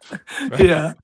And so he asked me to star in this new series, Chips, and I said, no, I started thinking like actors do sometimes. They're actors, right? And I'm not going to do Chips. It's beneath me. It's just another cop show and so on. And like all prostitutes, they pay you more money and you say yes, So, yeah. So I did Chips, and we started it. It was fun riding I rode motorcycles all my life, but then I went through the CHP training with Eric, and we really got good and cocky. We could do a figure eight in your dining room on clutch brake, and we got really good on it. And we both had a couple accidents. Eric had a near fatal accident, and gave him last rites in the hospital. And Wow. so, but we had fun, pretty girls, fast motorcycles, pretty cars, wrecking, blowing up, stunts in the 80s. And if you tried to start being an actor, you ruined it. So you had to just try to be authentic. With the Fanboy Expo coming up this weekend, I always ask the actors, did you get to keep anything from the Chip set or any of the other shows that you were involved in? Yeah, I kept some stuff. I didn't keep the motorcycle because Kawasaki and BMW gave me free equipment, so I had a bunch of motorcycles, more than I needed, and street bikes and dirt bikes. And then they gave me 4 jet skis. Back in the day, the 440s where you stand up on them in the jet skis, those were a blast. I like those better than the sit down ones. And but I didn't, I kept them for so long and then eventually sold them. And I bought an airplane. I'm a pilot. And so I used to fly to location and buzz the crew and stuff, thinking I was Fighter Joe pilot. And raised hell. I give surfers haircuts in the beach, in the ocean at Malibu, right by them on top of them. And but I didn't keep anything other than my boots, my Sam Brown, which is my belt, and I think I kept my gun and my old helmet. I still have my helmet, and on my website at larrywilcox.net, I sell a lot of that memorabilia, helmets. A real helmet, custom made. We make them. Are $550, so they're not cheap. But everything from helmets to shirts to knickknacks, And after that stuff, I didn't keep anything. Eric kept his motorcycle and then took the engine out of it, and it sits in one of his rooms. And he does his cameos on his motorcycle, which is kind of cool. But I didn't keep any more. I know a lot of, and then I'll throw it to you, Matt. Sorry. I know as we all do. I was bat boy for the St. Louis Cardinals. You don't think at a young age to keep stuff. So No. I knew Anson Williams, and when he came on one time, he talked about they offered him. There was only 3 of Henry Winkler's leather jackets, and they offered him one of them, and he turned it down. Oh, He goes, no, wow. I don't want that. And then he said they offered to sell him the jukebox for $1,000. And he said, no, I don't want that. We all wished we knew then what we know now, I'm sure. I had, I went to the White House a couple of times as speaker for POWMIAs, and I went and met with President Reagan, met with Nancy Reagan. And another time I got some medals pinned on me by President Bush from Vietnam. And those photos I didn't keep. I was such an idiot with the President of the United States, right? But I ordered them and finally got them. And even the picture with the Dirty Dozen with Lee Marvin, I always wanted to have a picture with Lee Marvin. Here I was starring with him in the movie, and I didn't get one. Finally, I just recently got one of those, and his Cat Blue and all the great things he did, and so I got some things, but I understand what you're saying. Go ahead, Matt.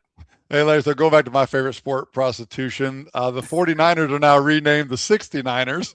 But in other news, I have an old home phone here. Picture this car driving quick. The phone came in while you're on air, kicked you off. But what's that one script or one character that eluded you that you auditioned for and didn't get it, or something you wish you could go back in time? Like, what would be that one call you would make to go back and get that role? Oh, I know exactly. Well, actually, there were three, and I'll try to be brief because I know you only have so much time. Yeah, perfect. Yeah, and that's Daniel Ricciardo's number when he drove for Formula One and McLaren was number 3. But I love Formula One. But so they asked me to do a Full Metal Jacket. And I was a Marine and knew it equal or better than they did. So I thought, yeah, I'll do it. Right. And I was in Vietnam. And so they offered me scale, which means the lowest level of pay. They're going to try. This is going to be an expensive movie, and we're going to keep the. Well, by then I was starring in Chips and starring in Movies of the Week, and your ego, even though as grounded as I am from Wyoming, your ego gets a little caressed, right? And then sometimes your appendages, you think they grew, and they didn't.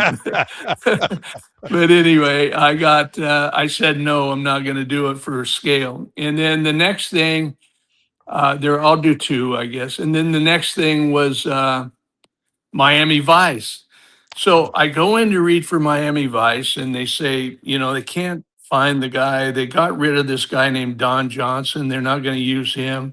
They read these other guys, and would you mind going in and reading? So I go in and I meet Michael Mann, the producer, famous producer.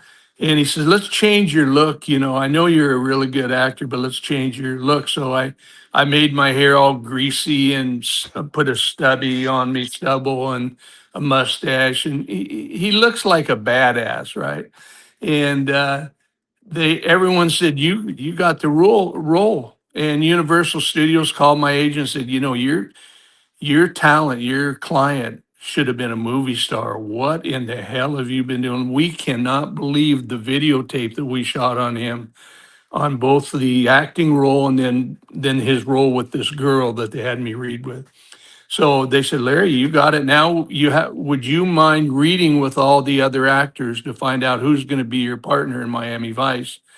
You got this thing, and there's no one going to read like this. I was okay. So I was all happy and proud. Then just before Christmas, I think I went to Brazil to do a personal appearance. Got off the airplane, 40,000 people met me at the airport. All these little kids with Chips uniforms lining the street. McCann Erickson had to advertise the hell out of it. And so I always joke about that. They gave me an Academy Award medal, the trophy, and for Chips of all things. And I said, wow, I got to be Elvis for one day. Imagine being Elvis. And came back and they said, they decided to change their mind at the last minute. And so I didn't get it. And that was probably the worst. And that was painful, but onward and upward. What's number 3? We got time. I think it was Platoon. Platoon, or one of those Marine or military movies about Vietnam. I was trying to think of the director's name. It was kind of semi-famous at that time. And same thing, it was scale, and you go to stay in the Philippines forever or someplace like that. And, you know, it's like doing plays. People will ask you to do a play, like they asked me to do Billy the Kid and the Mark Taper Forum, which is a pretty impressive place, right? And no, I'm not doing that because, you know, what do you make? You're tied up to that thing for 3 months and you made $3,000 or something. It's stupid. So Yeah. it's a monetary thing sometimes, but not Miami Vice. I lost it to a different guy. And in retrospect, and you know, I thought they did a good job choosing him. Mine was a much different role. And on YouTube, you can go to Larry Wilcox and say, show me Miami Vice reading, and you can see it's really a lot of profanity because that's the way I read the part. So I apologize, you know. Well, that's right up Matt's alley. Okay. Larry, let me ask you this. Would that have been difficult for you being in Vietnam and then coming and being in a movie and kind of reliving some of the things you went through? Probably, but you know, psychologically, it's an interesting thing, PTSD and denial. And so in my case, you know, we were right on the DMZ. We're getting hit every day with rockets and mortars and artillery and stuff. And you think you know, everything's cool, but I'll make this brief and try to be succinct. But I started to see little signs of stuff. And the American Legion asked me to do a speech about don't desecrate the American flag. Remember when that was an issue politically and there was a vote on it? And you know, intellectually, the freedom of expression was superseded the fact that we patriots didn't want you to burn the American flag and spit on it, and et cetera.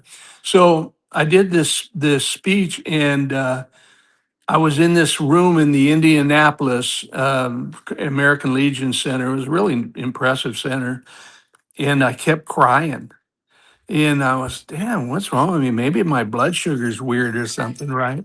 And I did it over and over, and I ended up having to do it like 35 takes, and I'm Mr. One or Two Takes, right? And so I left that day and, you know, got a Snickers or something to change my blood sugar. And then later I had to give a speech for people at the cemetery on Memorial Day. And when I gave that speech, my voice started breaking, right? And I thought, And the guy that hired me every time to do the speech came up and said, wow, you're such a good actor. Your voice breaks every single time there, you know? And so he got me another job, and he had me do a speech at a police commemorative. And we were honoring 7 police, or 5, I think, policemen who had been killed in the line of duty. And so their families were going to come to this presentation. And I was supposed to give the speech and, you know, talk about trust and loyalty and stuff. And man, oh man, I made a complete ass of myself. I just broke down and sobbed and, you know, ruined the entire ceremony. And so that's when I went and realized that, you know, there's more issues. You need to start finding out what the hell's wrong with you, dude. And anytime something's sensitive, you know, you're going to start, and it's out of control sobbing. It's kind of sobbing that people want to keep their distance, right? And I did it once on TV too, just a little bit, and got control of it and brought it back. So I didn't break down too much. So to answer your question, you know, probably would have been more scarring than helpful. Right. Final question for you, and then we'll have some more questions for you when we see you on Saturday. I cannot wait to drive up to Orlando and meet you and talk to you in person. Let's talk about Fanboy Expo and what that is for you as well. The fans want to come and meet you, but I'm sure you'd want to meet the fans just as much. Yeah, it's become really interesting for me, by the way, in some ways therapeutic, is that, you know, it's again transformative. In the beginning, when you see fans, sometimes you think, you know, what the hell kind of fan wants to come and pay for an autograph? And they're weird dudes. There's something might be wrong with them, right? And then over time, you appreciate that, you know, one is this is financially beneficial, and 2, you get to meet a lot of really interesting, more interesting than me people, right? And then in the end, what I realize is that I get to be the messenger. I'm the messenger. And I say this with humility. I'm not into pompous crap, but that I get to be the messenger from God to their heart. And how do you do that? Well, the other day, this great big Paul Bunyan guy came up to me and so happy. And we talked about veterans and Vietnam. And, you know, he was a husky man's man, right? And then all of a sudden his face got all white and he almost fainted. I said, hey, what's wrong? Are you okay? I was thinking I'm going to have to give him CPR or something, right? And he says, I just overwhelmed. I said, what do you mean? He's with the emotion. And he started crying and tears were coming out of his eyes. And I knew exactly. I gave him a big hug and said, dude, your dad loves you and your grandpa loves you and your mom loves you. And that's what it was. Memories from chips he thought about when he was a little boy sitting on his dad's lap or a TV tray, eating dinner and watching chips. And that's my gift, not to them, my gift from them to me. So that's what I get. You know, that's such a great story and ironic because my co-host, who's been my co-host for, I don't know, way too long, 10 or 15 years, you know, outgoing, a clown more times than not, yada, yada, yada. We had Lou Graham on a couple weeks ago and Matt couldn't talk. And I've never seen Matt like that. He was just, and not in awe, but he remembered sitting in a car with his dad driving and listening to Foreigner. So it's exactly what you just said is what Matt went through with Lou Graham. Yeah, it's meaningful. Our memories are so important and grieving's important. You know, I encourage people to grieve over stuff so they express that emotion. But I'm really grateful. And if you guys are able to come or one or both of you, look forward to seeing you. Oh, we will definitely be there. I am bringing you my challenge coin on Saturday. I promise you. I'll give you mine. I'm looking forward to it. Larry, one last thing. With the national flag being lowered for Dolly Parton, did you know her? Did you meet her? Your thoughts on the government making that a national mandate? I didn't know her. I never did meet her. I was around a lot of people. I rodeoed, you know, professionally. And so I knew a lot of the same people that she knew and Tanya Tucker and all those wild people back in the day, you know. But I think it's really meaningful that the government did this because, you know, she was such an American and a patriot and full of, you know, positives and goodness about everyone she talked about and a mentor for a lot of people that had transitioned in and out of the film business and singers in the music industry and everybody in the music industry, I think, loved her. So, you know, I think in the end that's a wonderful statement about a wonderful citizen. And if we all could be half of what she's done for the country in a positive way, it'd be great. So God bless her. Larry, sir, thank you for your time. I can't wait. Have a safe trip to the Tampa Bay area in Orlando, and we will see you Saturday morning. Okay, and pay attention to those LA Rams. They're going to be tough this year. Yeah. We'll talk about that on Saturday as well. All right. All right, take care. That is awesome, Unbelievable. Larry Wilcox, and I wanted to bring up, and I always like bringing up the the military thing, and I don't hold it against him that he was a Marine. My brother-in-law was a Marine. I was talking to I sent you a picture of our new challenge coin, and I'm sorry, my new challenge coin. Yeah. And I was talking to the guy who designed it, and we started talking, and I started to send him. He said that his brother was in the military, and I started to send and started to think about. I was in the military. My dad was in the military. My grandfather was in the military. My father-in-law was in the military. My 3 uncles were in the military. It just goes on and on and on. And it is a bond. And that's kind of what Larry said. And only one time when I joke about all the things that I joke about, only one time did the person get upset. And he got very upset. It was an older guy. I know I've told you this story. We were at, I think Mike Allstott is still involved in Island Wing Grill. And we were there for the Sunday brunch buffet. And he made a comment about him being Army, and I kind of made fun of it. And he stormed off. So I said to his daughter, granddaughter, I'm not really sure, who it was. I apologized. And she said, well, he's just a grumpy old man. And my wife said, well, so is he. But, Right. typically it's all Yeah. in good fun. Yeah. It is what it's supposed to be. It's supposed to be fun. It is a form of respect. And anybody that goes in the military whether it's Space Force, Air Force, Coast Guard, the three bottom of the 6 or 7. It's still the military, and we still are. I hate using the word brother because we're not brothers, but the brothers in arm thing, and we definitely are. So big ups to Larry. I cannot wait for you to drive me to Orlando for Saturday's Fanboy. Yeah, speaking of getting back to some, all in good fun, your thoughts on the 49ers owner being caught in a prostitution sting in Cleveland, Ohio.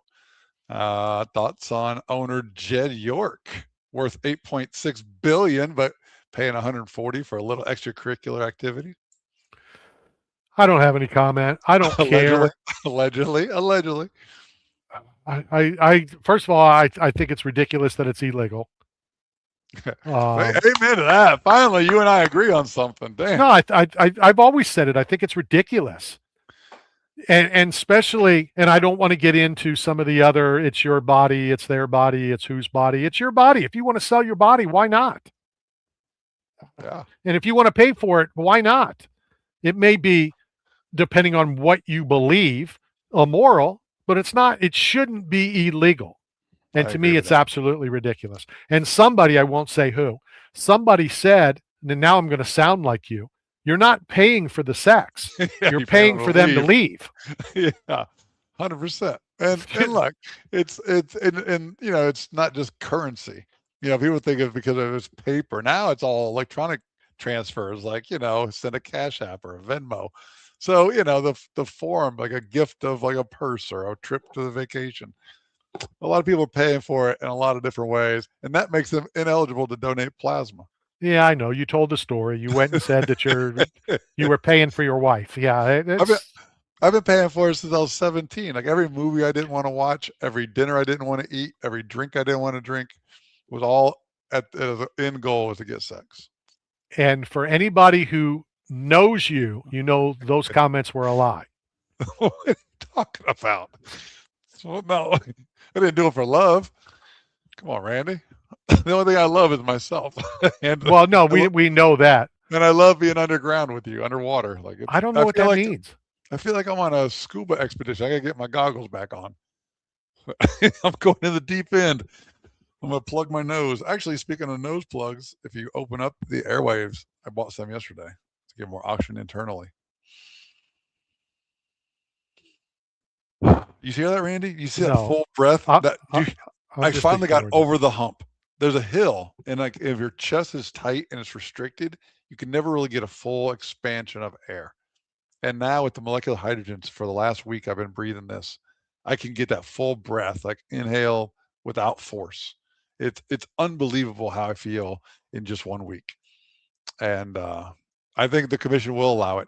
I mean, if you're allowing things in the commission for fighters to electrolytes and hydration and make sure that they fight optimally, you got to add molecular hydrogen to the list. It's got to be something they can do for inflammation control and for neurons. Oh, man. We're going to change the world, Randy, with this thing. Buckle up. It's going to get bumpy. Because I like Larry's style, though. He's an old Marine. Oh, no, he's a good dude. Prostitution and sex and masturbation 21 times a month for good health. I mean, I think you said that. I think you said that. He didn't say that. I know, but I know about it. Like I know that's the standard. Oh, I'm sure you know about it. Again, I know your wife. But here's the right. But here's the point: 21 times a month needs to be with a human, because if you don't, then the dopaminic circle is left open. And that puts you into a postpartum depression like pregnancy. So men, if you're gonna do it without a human being, then you've got to get up and move around immediately. Don't lay down, don't watch TV, don't stay in that depression, because it just leads to inactivity and depression and losing your life to it. So, would it count using what I understand I've been told are the new robots that are being made? That's the sex robots? I need to get one of those. I would wear one out. But I mean, if the truth, you are such an idiot. The truth is, the only reason I won my pro bodybuilding show was from sex. It had nothing to do with the gym. I hated the place. I would walk in and go sit in the sauna and walk out. That was it. I wanted my championship by humping. So, but yeah, I think a robot, you can have a real connection to it, because the voice and that skin, that's like a real flesh now. They've got the texture down. And you, just like AI, you can have a real relationship with a robot. And it would be the same fulfillment and excitement, maybe even better than a human being that still has errors or flaws or does things you don't like or things that you're not into.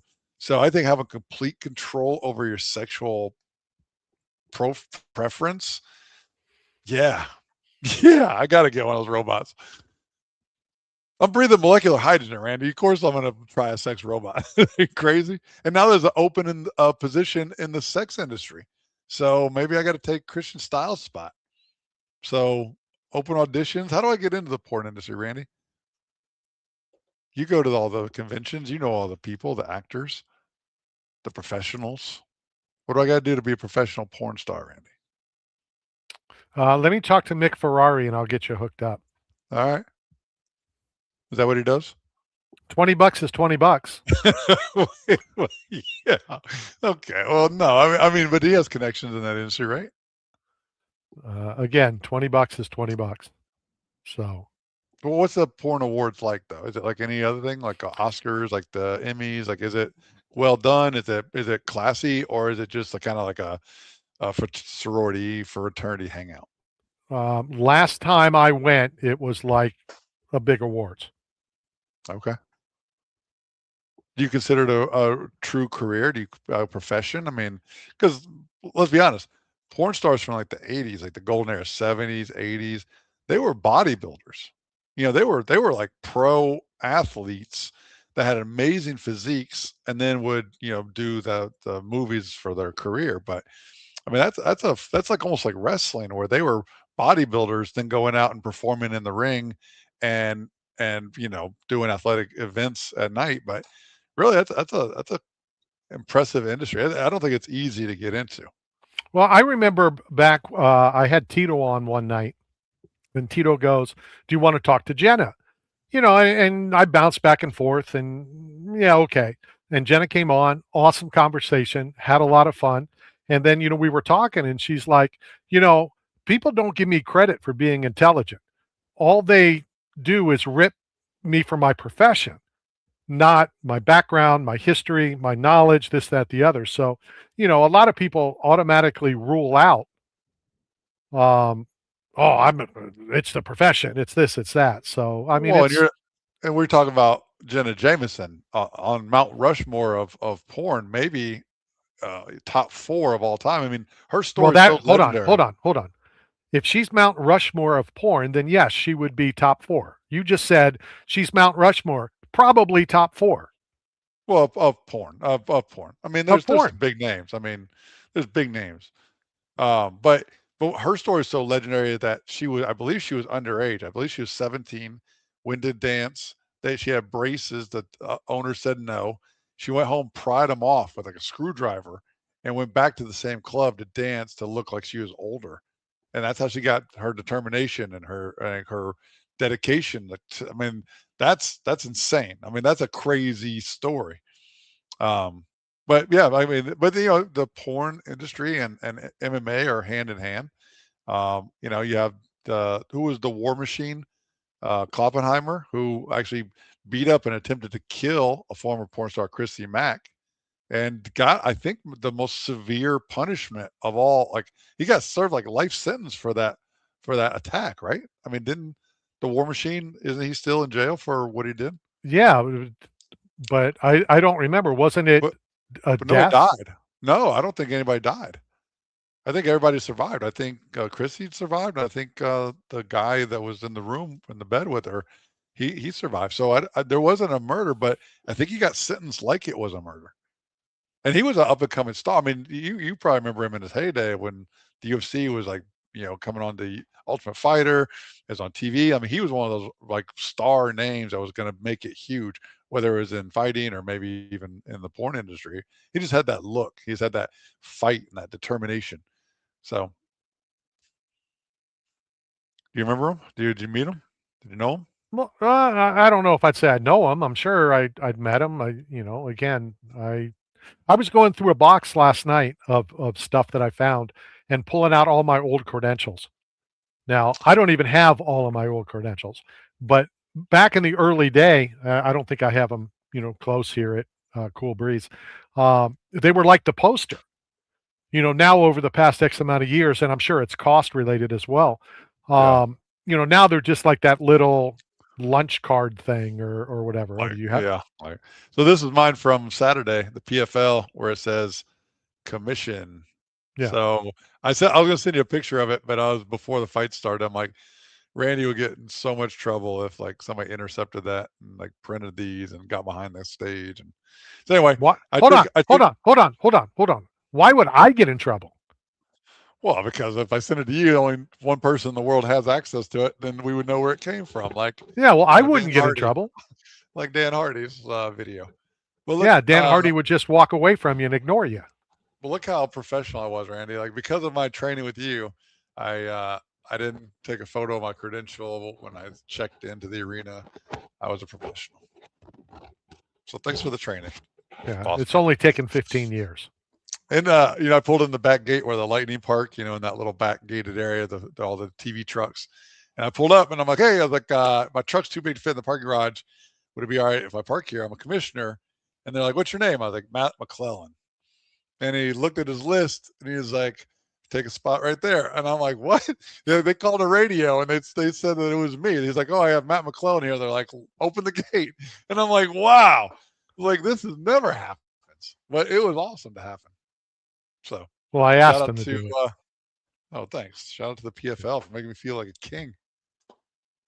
That was interesting. It was an interesting event, and I know we talked about it an hour. Okay. No, go ahead.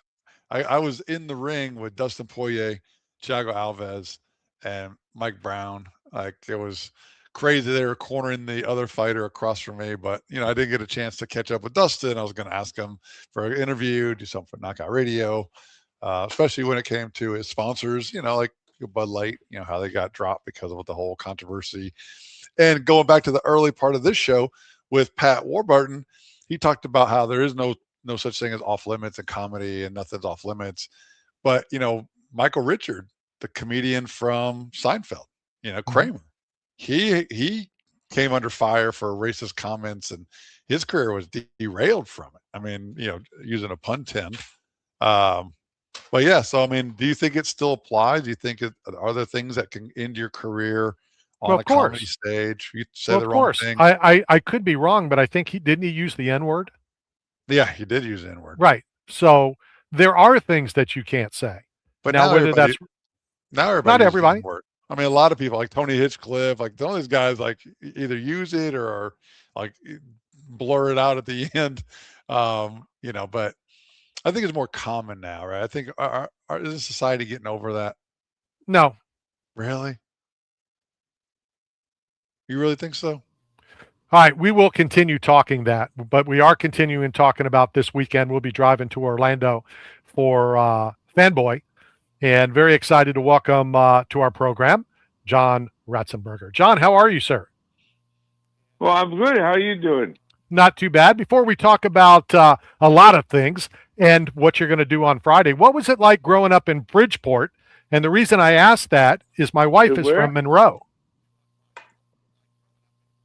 You're breaking up a little. Say it again. I was asking what it was like to grow up in Bridgeport because my wife is from Monroe. Oh, it's two opposite sides of the planet there. Monroe's very bucolic and countryside, and Bridgeport's a factory town. So it was a little hard scrabble. But it's still right next to each other, so I just thought maybe, you might have a story or two about Monroe. No, we used to go up Monroe for our apple cider, but that's about it. This weekend, you're coming to Orlando for Fanboy. Talk to us about these expos and what it's like for you to meet the fans. They want to meet you, but I'm sure you want to meet them just as much. Well, the fans, that's the reason that I do this job, that I've got this job, that I've been doing it for now 52 years. And I love meeting the people, to put faces, and, well, the fan mail I get. I like the letters. I stare at the envelope first of all when I open up my fan mail, and I see. Let's see. I guess is this a young person, old person, somebody who's writing about Pixar or Cheers. I just get a kick out of it. Sometimes I've done this before. I've taken the fan mail when I travel, and I go to the person's house and deliver it. Really? I get a Wow. kick out of that. Yeah. I get a big kick out of that. And I'm sure the fan would get a big kick out of it as well. Oh yeah, I got stories. Well, tell us a good story from the Cheers days. A good story from the Cheers days. Well, I saw everybody yesterday. Our director Jimmy Burrows passed away recently, and we had a memorial for him. And I saw everybody there. The cast of Friends, cast of Cheers, cast of Mike and Molly. I mean, everybody was there. So it was. I'm still reeling for that. That's quite a majestic place to be. For sure. Hey, John, Matt here. It's I know obviously Cheers was set, as a storyline in Boston. One, are you a Red Sox fan and the Fenway Park? And two, are you a combat sports fan? Because on August 29th in Fenway, they're having a bare knuckle boxing match in the legendary stadium. So your thoughts on combat sports? Boston has always had bare knuckle matches. we used to call that the combat zone. Well, I lived there. I lived there for a bit. There was a combat zone. I was stationed in Boston, and kind of as you're talking about, bare knuckle. My first day in Boston, I went from the airport to Maverick Station on the train. I get out, and there's a fist fight, and a guy goes, "I should cut your effing throat. I'm going to take your ear instead," and sliced his ear off. That's my first day in Boston. Yeah, that was the combat zone. That they called it. That's just not a fooling around name. If you go to the combat zone, that's what you expect.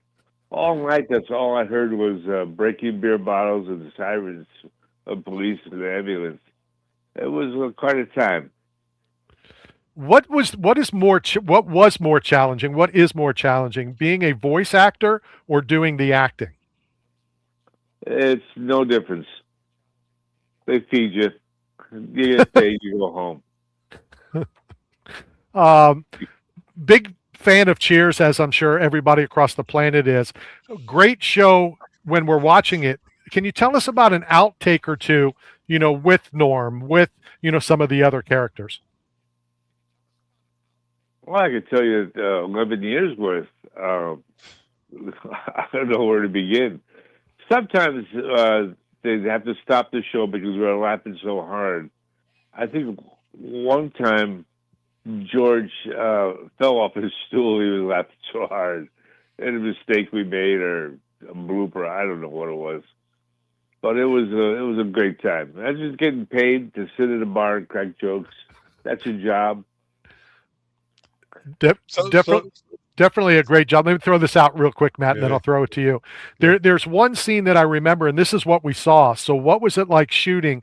The one where I guess either you or him or both of you went to the bathroom, and when you came back, there was a couple that was sitting on the chair, and he faked like a heart attack. And talk about doing that scene.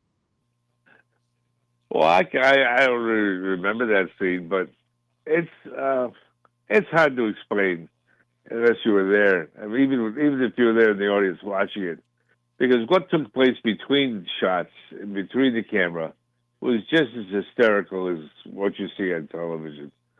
It was endless. It really was endless. It was a joy to behold.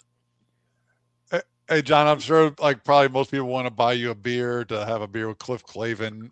But who would you want to sit down and have a beer with? Alive or dead, real or fictitious? Who's one person that you would want to have a conversation with over a beer? Oh, Cheers. Boy. Benjamin Franklin. Oh, wow. That's interesting. What about Benjamin that you'd want to talk to? What would you ask him? anything. He was an inventor. When you think of it, the man started the post office, so it would start there, and then the fire department, and then the Franklin stove, wood burning stove, electricity, the kite and the key, and let's see, the spectacles, eyeglasses. Yeah. He invented all those. He was an ambassador to France. When he was a young man, he lived over in London, which I did. But Benjamin Franklin taught English aristocrat kids how to swim. I mean, the guy was endless. He was a fascinating character. Matt, I'll tell you what Ben Franklin would ask John. What's that? Ben Franklin would want to ask you, John, what was it like being at Woodstock? Well, that was just a job for me. I was a carpenter at the time. I was living in Bearsville, which is very near where it took place. And some guy said, "Hey, there's some jobs going down there in Saugerties or wherever it was." And I stood in line and came up to the guy, and he looked at me and he said, "Can you drive a tractor?" I said, "Sure." Well, I never drove a tractor in my life. And I got on the thing and bucked it where it reared up like a horse. I almost tipped it over backwards, but I got the hang of it. And stayed there 2 weeks hauling things and bringing food to the performers. And people were having bad trips and guiding them into the tents where bands of Indians were there to calm them down. And it was quite an event. But I never thought it was history. It was just a job. Well, it was a job of history, so that's for sure. Let me ask you this: when you do these comic conventions, it's Fanboy in Orlando this weekend.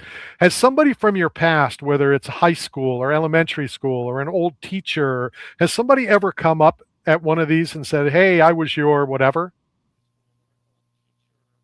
That's an interesting question. Yes, every now and then.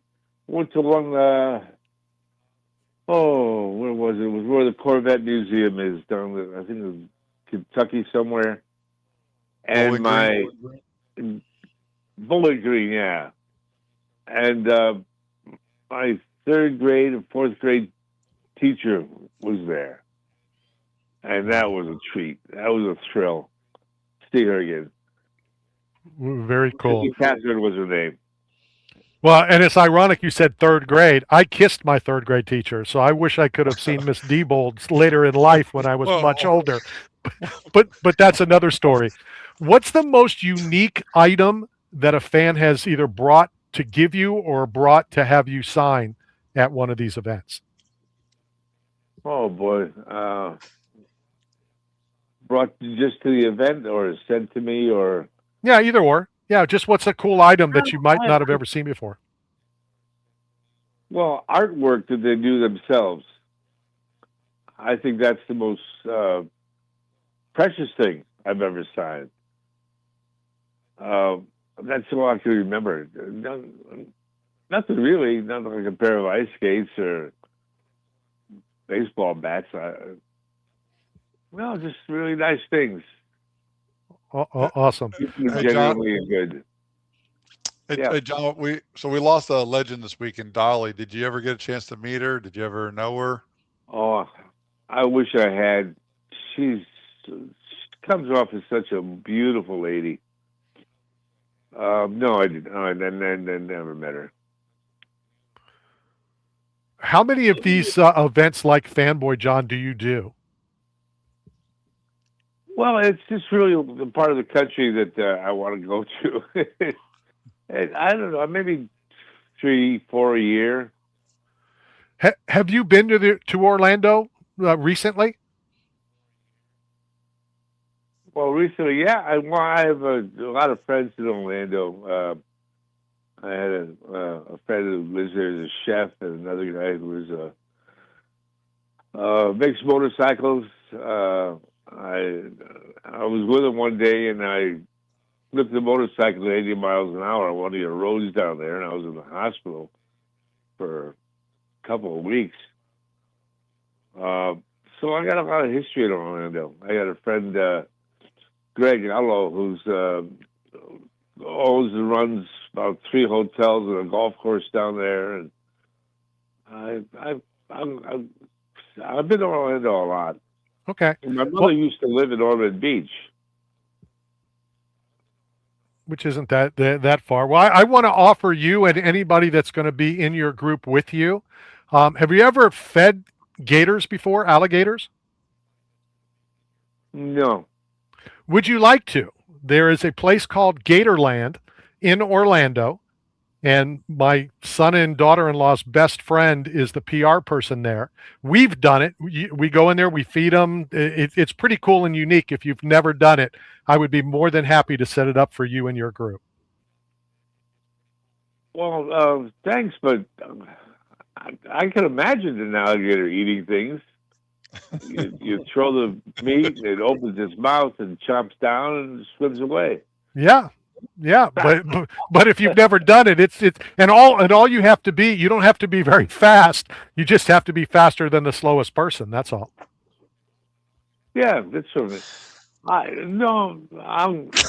stay in the hotel and watch TV. All right. Well, there you have it. Jon, thank you very much for your time. Thank you for the experience. And we will see you on Saturday. We are coming to Fanboy on Saturday, and we will come say hi.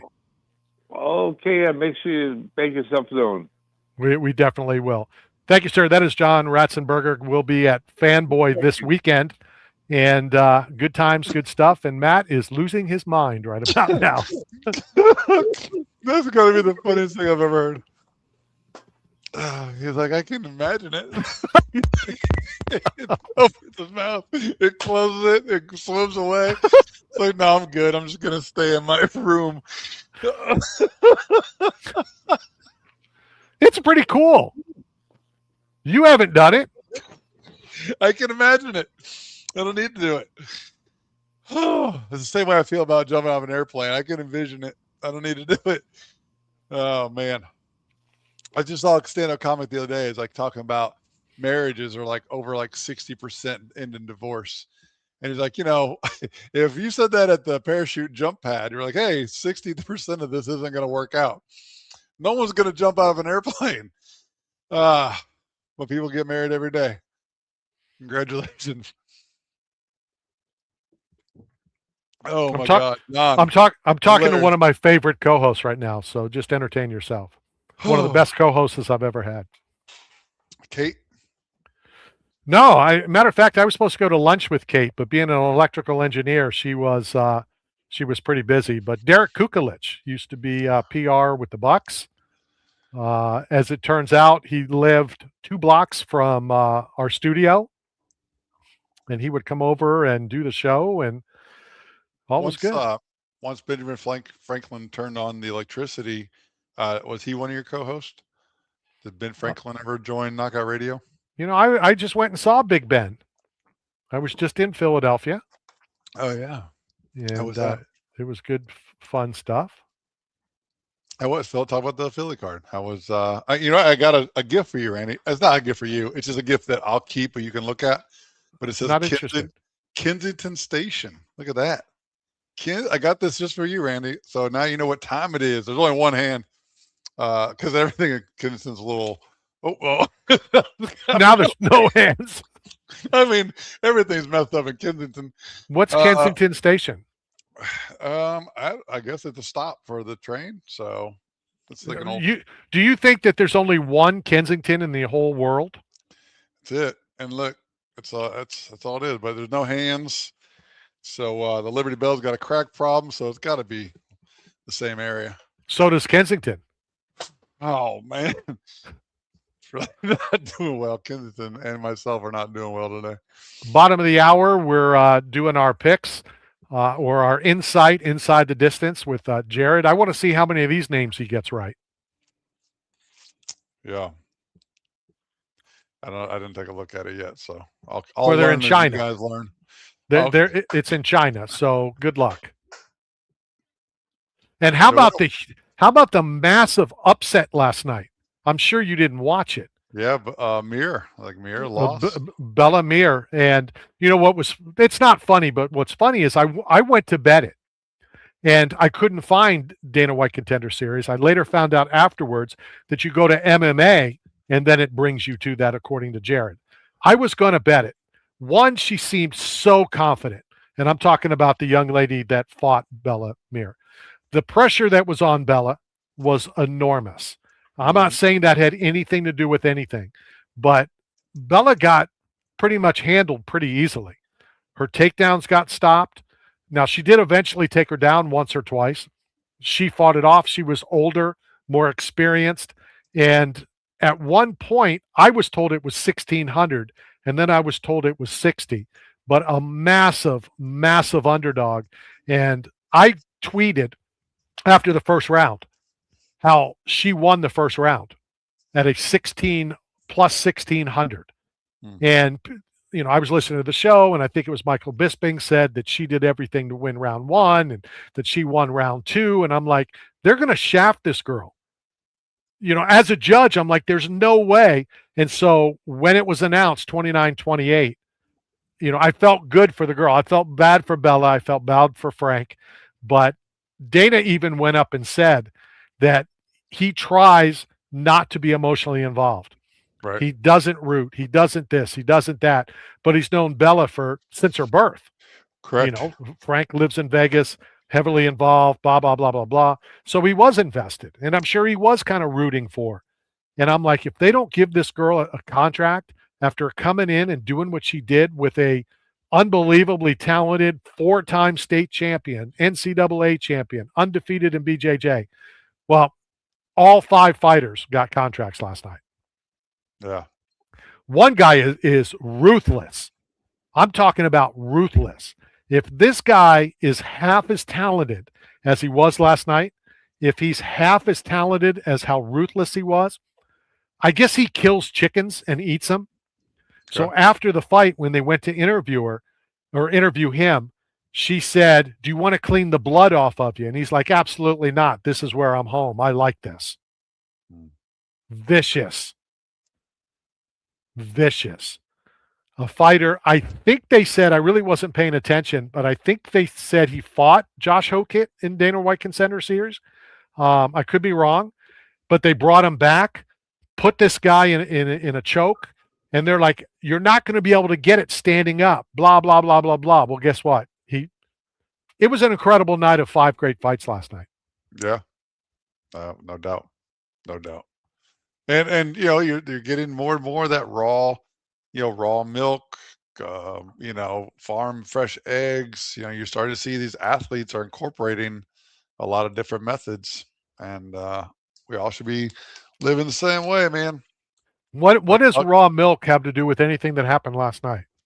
I'm just saying, just like in their preparation, you know, because the fight itself is just the trophy for the hard work, right? The sacrifices, the nutrition, the recovery, the conditioning. So you're just showing up to get your award, just like at the adult movie awards.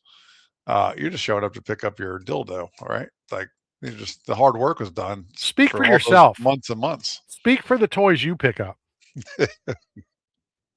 Well, the toys I pick up don't have any hands. Yeah. Like, you know, so I like my girls from Kensington. Fanboy Expo this weekend. It's going to be epic. It will be. I'm excited now. I wasn't really excited before because I really didn't, think I was going to go. But I can imagine it. And you can imagine the dildo, or you can imagine what can you imagine? I can imagine Captain Kirk zooming by at warp speed on my. That was so funny. Right.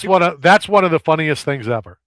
And like that could be, but I can imagine that, and I can imagine Mr. T standing at the end of the aisle, and I can imagine Billy Baldwin, and I can imagine sharing hair tips with Lorenzo Lamas and two black belts. Larry. Yeah, but you got to have a full head of hair, right? I mean, make it a leading man in Hollywood. You still need that. I mean, The Rock kind of proved you don't. Yeah, Telly Savalas. I mean, Telly Savalas. Was he a real actor? Wasn't he like a telethon guy? No, he was an actor. Oh, was it? Okay. Yeah. Yeah, I guess you don't need hair anymore to be like a leading man. It used Howie to be, Mandel. Howie Mandel. he's not a leading man. He's barely a man. He's afraid of germs. He said that he kept companies in business during COVID. Yeah, well, what, sanitizer? Yeah, with everything. Yeah. Can you imagine the stuff that he bought? Did you see what I put on my Facebook yesterday about how the sanitizer absorbs more chemicals, more carcinogens, cancer-causing agents? When you sanitize, then you touch thermal paper, you absorb more BPA and BPS. So like it destroys your endocrine system. So yeah, the hand sanitizer is awful, and it eats the fingerprint. So nurses and dental hygienists, they can't even make prints for the police department or documents. So now you're letting all the criminals know what to do.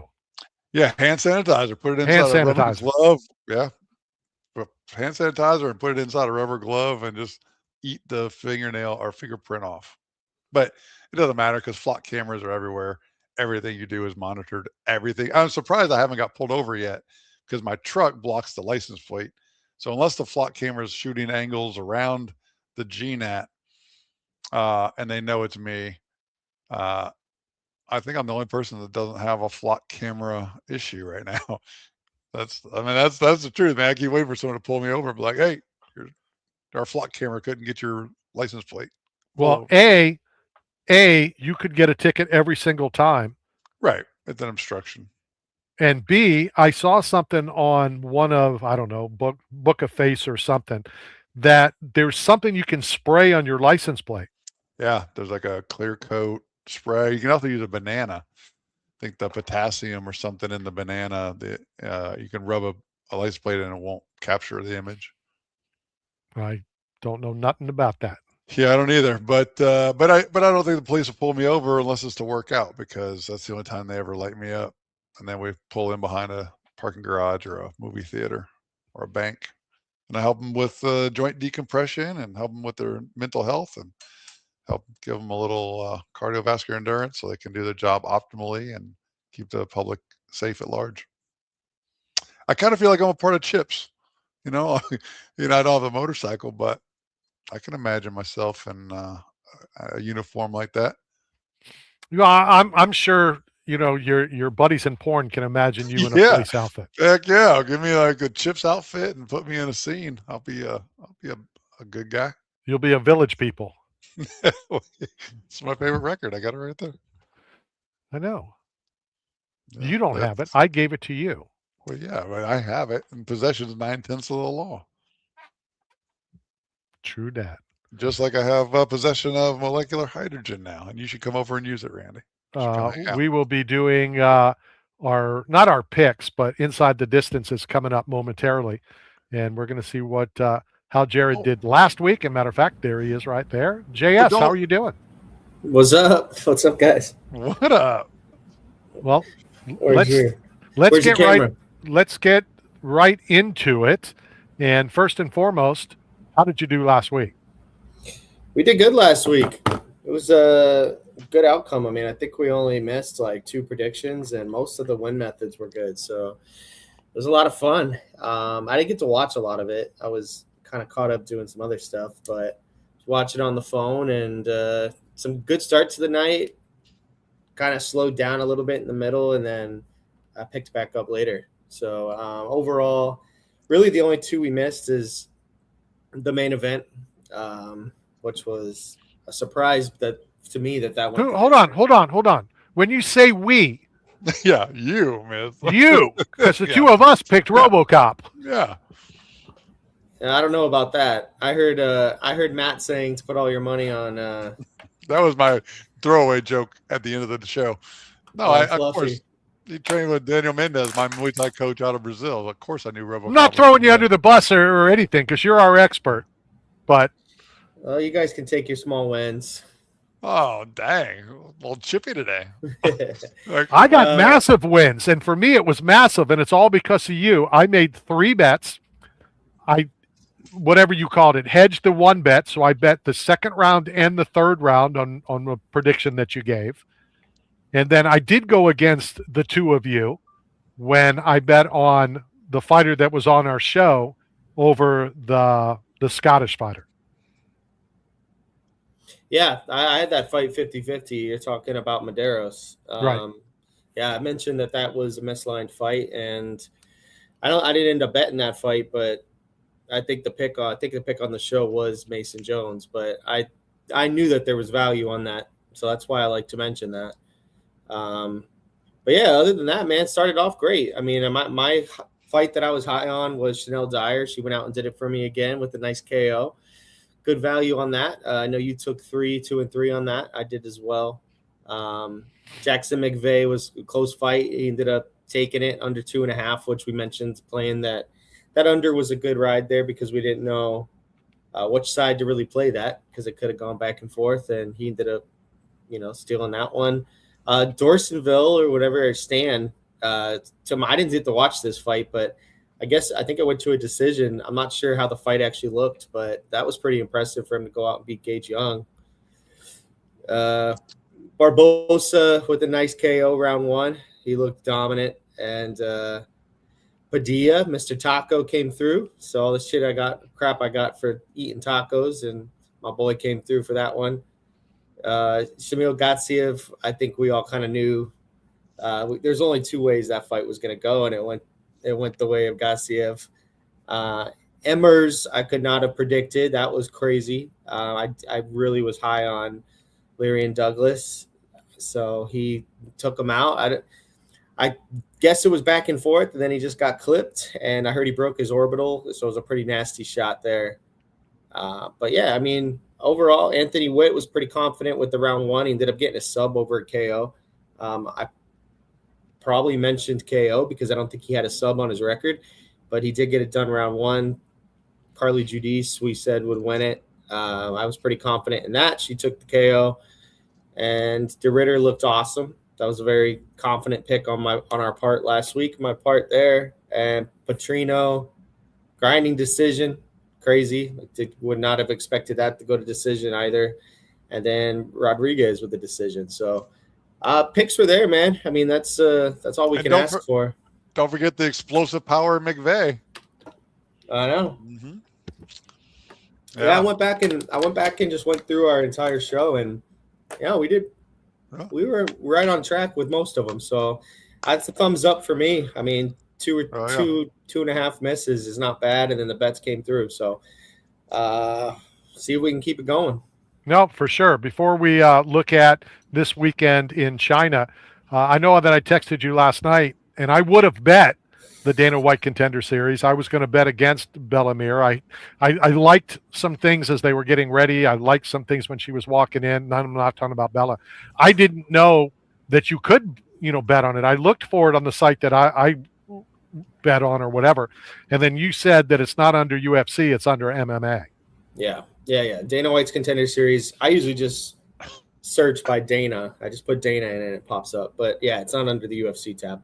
I'm not sure that I'll bet, a Dana White Contender Series fight again, but, it was such huge odds, and I just had a feeling, and why not for, a shekel or two. Hindsight's 2020. I wish I couldn't find the bets either. Oh. But I unfortunately found them. Now we get to watch him being ridiculous again. You said hindsight's 2020. I got to put my goggles on. Get them on. Yeah, it's going to help me get the clarity for the predictions next week. So let's go, Jared. Let's fire it up. I mean, I don't know who's waking up at 3 a.m. to watch these China fights, but I don't think it'll be me for the prelims at least. I'll cut my evening short to watch it. I don't mind coming home early and watching some TV. At 3 a.m. in the morning? Yeah. All right. Well, I don't see myself waking up for it, but let's go through it. I can't see out of these goggles right now, so. Just tell me what is the first fight of the night, Jared. Let's go. Today we're going to have Matt pronounce all of the Chinese fighters. Ooh, I got my goggles on. So, I wish you were meta lenses. Oh, that's easy. Meng versus Nelson. Easy. Ding, ding, ding. Yeah. All right. So that's a easy one to kick it off with. So, yeah, first fight's Ming Dang and Cam Nelson. Oh, man, this is a interesting line here. So we're getting a little bit of money going on the Meng side. Looks like Nelson's the boogeyman. Yeah, Yeah. Nelson's got a tan. That's that Canadian tan. So yeah, Nelson. I mean, he's on the Canadian regional scene. It's a promotion I've never heard of. It's I think it's like FLA or something like that. Which obviously, my first thing that goes to my mind is Florida, but it's a Canadian scene. It's over there in Canada somewhere. I don't even know how it's broken up. And from what I'm hearing, he's kind of fighting some undersized dudes. Competition's a little lackluster over there. But then we got Ding on the other side, and we're kind of we've seen a little bit from him. We've seen him in a few fights now. We saw him in I don't know if he was Road to UFC or if he was Contender Series, but he's a scrappy dude. He throws. I think he's got like 40 fights under his belt now, 40 professional fights. That is, I think he's somewhere up there with 20 KOs. So the guy likes to bang. He likes to throw hands. As far as a fight goes, man, I don't know if there's much reliability on either side of this.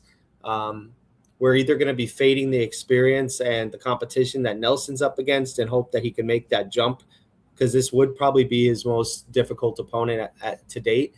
Or we're going to hope that, the Chinaman from, in his hometown is going to be able to pull something out and kind of get back to his finishing ways, or just have a dominant, clean performance here. So if I had to pick a side, I'm going to go with the dude that has the UFC experience in Meng at this point. I think it can be a very sloppy fight. It's not something that I would be putting a bunch of money on either way. I think looking at Meng by knockout could be some value. It's probably how he gets it. Probably could get it done, but again, we don't really know much about Nelson. So that's my warning on this fight. But the pick's going to be Meng. Okay, so I know I can't see real good, but if Dean Thomas would add a G to his spelling of his name, like Dean Meng, we would solve all the Dean Thomas issues. So I'm going with Meng. All right. Well, we're on the same side. Pick. Did you see what I did there? Yeah, I wish I could just come up here and pick like you do. Yeah, I know. I would save so much time. I mean, I went undefeated last week. I didn't lose, so I'm doing all right. All right, let's go. Next round. All right. So we got Xiong Jingnan, I think, and then Julia Polastri. So we've seen Jingnan out here before. She was kind of this high-touted girl that was moving over from one over there and Asia. Polastri is, she's been a really aggressive fighter. Her last performance, we kind of didn't get that aggressiveness that we always would hope for from her side. She's an aggressive finisher. She's kind of one of those girls that just turns it on and just goes crazy. I think that's her nickname even indicates something like that. Like it has something to do with her just being psycho. So, but yeah, the first outing with Jingnan, she was fighting Angela Hill. I mean, a 42-year-old Angela Hill, and she took 133 significant strikes to the head. She almost has zero defense when it comes to the striking. It seems like she was just outmatched. She is getting older, so there's a chance we can say that she's coming over to the UFC at the tail end of her career. I saw nothing that I liked from her in that fight. I just saw her waving her finger the whole time, saying no every time she got hit. I think she's up against even a younger, faster, more aggressive opponent here. I'm very confident on the Polastri side here, just from what I've seen. It would be if we can get that number at minus 200, I think it's a very juicy number to hop on. So I'm looking at Polastri here. We probably don't see it finished inside the distance. I think I would lean more towards going the distance on this fight, but I think it's a pretty dominant performance on her end. Well, that's 2 down. Let's move on. Graphics look good, guys. I love it. We got Lawrence. I've heard it pronounced Louis. I've heard it pronounced Lou. So we'll go with Lawrence Louis and Hector Santiago. Well, you could have played it safe and just called him Louis Lou. I don't know if it's Lou. Oh, Louis Lou. Yeah. Yeah, we can do that. There you go. Let's do it. Louis Lou and then Hector Santiago. I like Lawrence here. This kid, he did come from the road to the UFC, had a pretty dominant run through there. He's good on the ground. He does train at over there with what's it called, City Kickboxing. So I think his stand-up's going to continue to get better. I think his path to victory here is probably to use all of his tools. I think him, on the ground is going to be I think it's more of a game plan thing when it comes to Liu here. So he's pretty sizable favorite. He's minus 300. Again, I like the spot for him. I don't know much about Hector Santiago. For everything that I'm reading and everything that I've looked into from tape, it seems like if Lawrence can put on a performance here on the ground, I think we'll really see a pretty dominant win. If he wants to stand and swing the entire time, this could be a 50-50 fight. So it's hard for me to lay minus 300 on somebody that I don't know if they're going to stick with the game plan or the plan that most people are seeing his path to victory through. So my pick is Lou, whatever we call them, and I'm going to say decision here. I don't know if we see a finish, but this is one of those that I don't really trust the line on here. It's not somebody that I would back at minus 300, but he could look like that if he implements the correct game plan. Exciting fight. I can't wait to see it. I'll be up at 4. Go pee. I might be up, but maybe 4:30 or 5 I'll wake up, but I don't know about the 3 a.m. Hopefully I'll wake up to some money in the account. So, yeah, there you go. All right. So next one we have, did the Jack? Okay, so we'll do Long Zhao and Francesco Nuzzi. So we saw Long out there. I think his recent fight was with Cody Garbrandt. Some people saw it going for him. Other people, obviously, the judges scored it for Garbrandt. I was on his side during that fight. I thought he would just, with his youth advantage and just with his tools as far as just as well-rounded game, I thought he had more than what Cody Garbrandt would be able to offer. But kind of a not too exciting performance from his side. And then from the Nuzzi side, this is a guy that's kind of, I think he's one of the more higher touted prospects out of the Italy scene. Don't know too much about him as far as his competition level and the promotion that he actually fights for over there. I think he has popped in on a couple PFL fights when they're over there in Europe. I think he kind of has bounced back and forth between PFL and a couple other organizations over there. But this is a close one. I've been hearing a lot of talk about possibly getting Nuzzi at plus money here. I think Long though has a little bit more than he's shown, to be honest. But I don't know. If I had to pick somebody, I think I would be on the Long side. But this is one of those that I don't know about if I'll be placing a bet on something like this. There's just too many unknowns here, and I don't know what to expect. Sometimes, you go with the guy in the hometown, he might be more comfortable and have more to prove in China, but you never know. We've seen some upsets. Well, and then there's also pressure of fighting at home. Yeah, there's that too. I'm assuming his last fight was probably in China too, but maybe he got the nerves out the first time, and he can put it all together here. But I don't really have a method of victory on this one, so I'm going to just go Long Zhao by decision. And ironically, Long Nuzzi is the name of my adult film star name. That's what I'm going to go by, Long Nuzzi. That's incredible. You heard it first here, so thanks for the inspiration. Yeah, OnlyFans coming soon. Stay tuned. It's crazy. I got my goggle already. You got to be safe. Oh man, we got Jack Jenkins, we got Sean Woodson here. Interesting matchup here. I've been a big Jack Jenkins fan. I really like this guy. He's been on quite a layoff. I've seen him fight a few times in person. I like his style. He kind of coming in. He was known for those just power low kicks to the calf kicks. Dude's got some kicks, but I can't pick anybody based off of kicks. That came up a couple weeks ago with that Jalen Turner fight. Everybody was on the other side because they thought he would just take his legs out. And that's just not something I can go out and just pick someone just because they have nasty leg kicks. Sean Woodson's known to have that skinny, long, freaking like 6 foot legs this guy has, and they're toothpicks. But he's a credentialed boxer. He can work. He can manage his distance. I think there is a path to victory for him to kind of just scoot around the outside and just be able to use his range and his distance here. I think he has like a 10-inch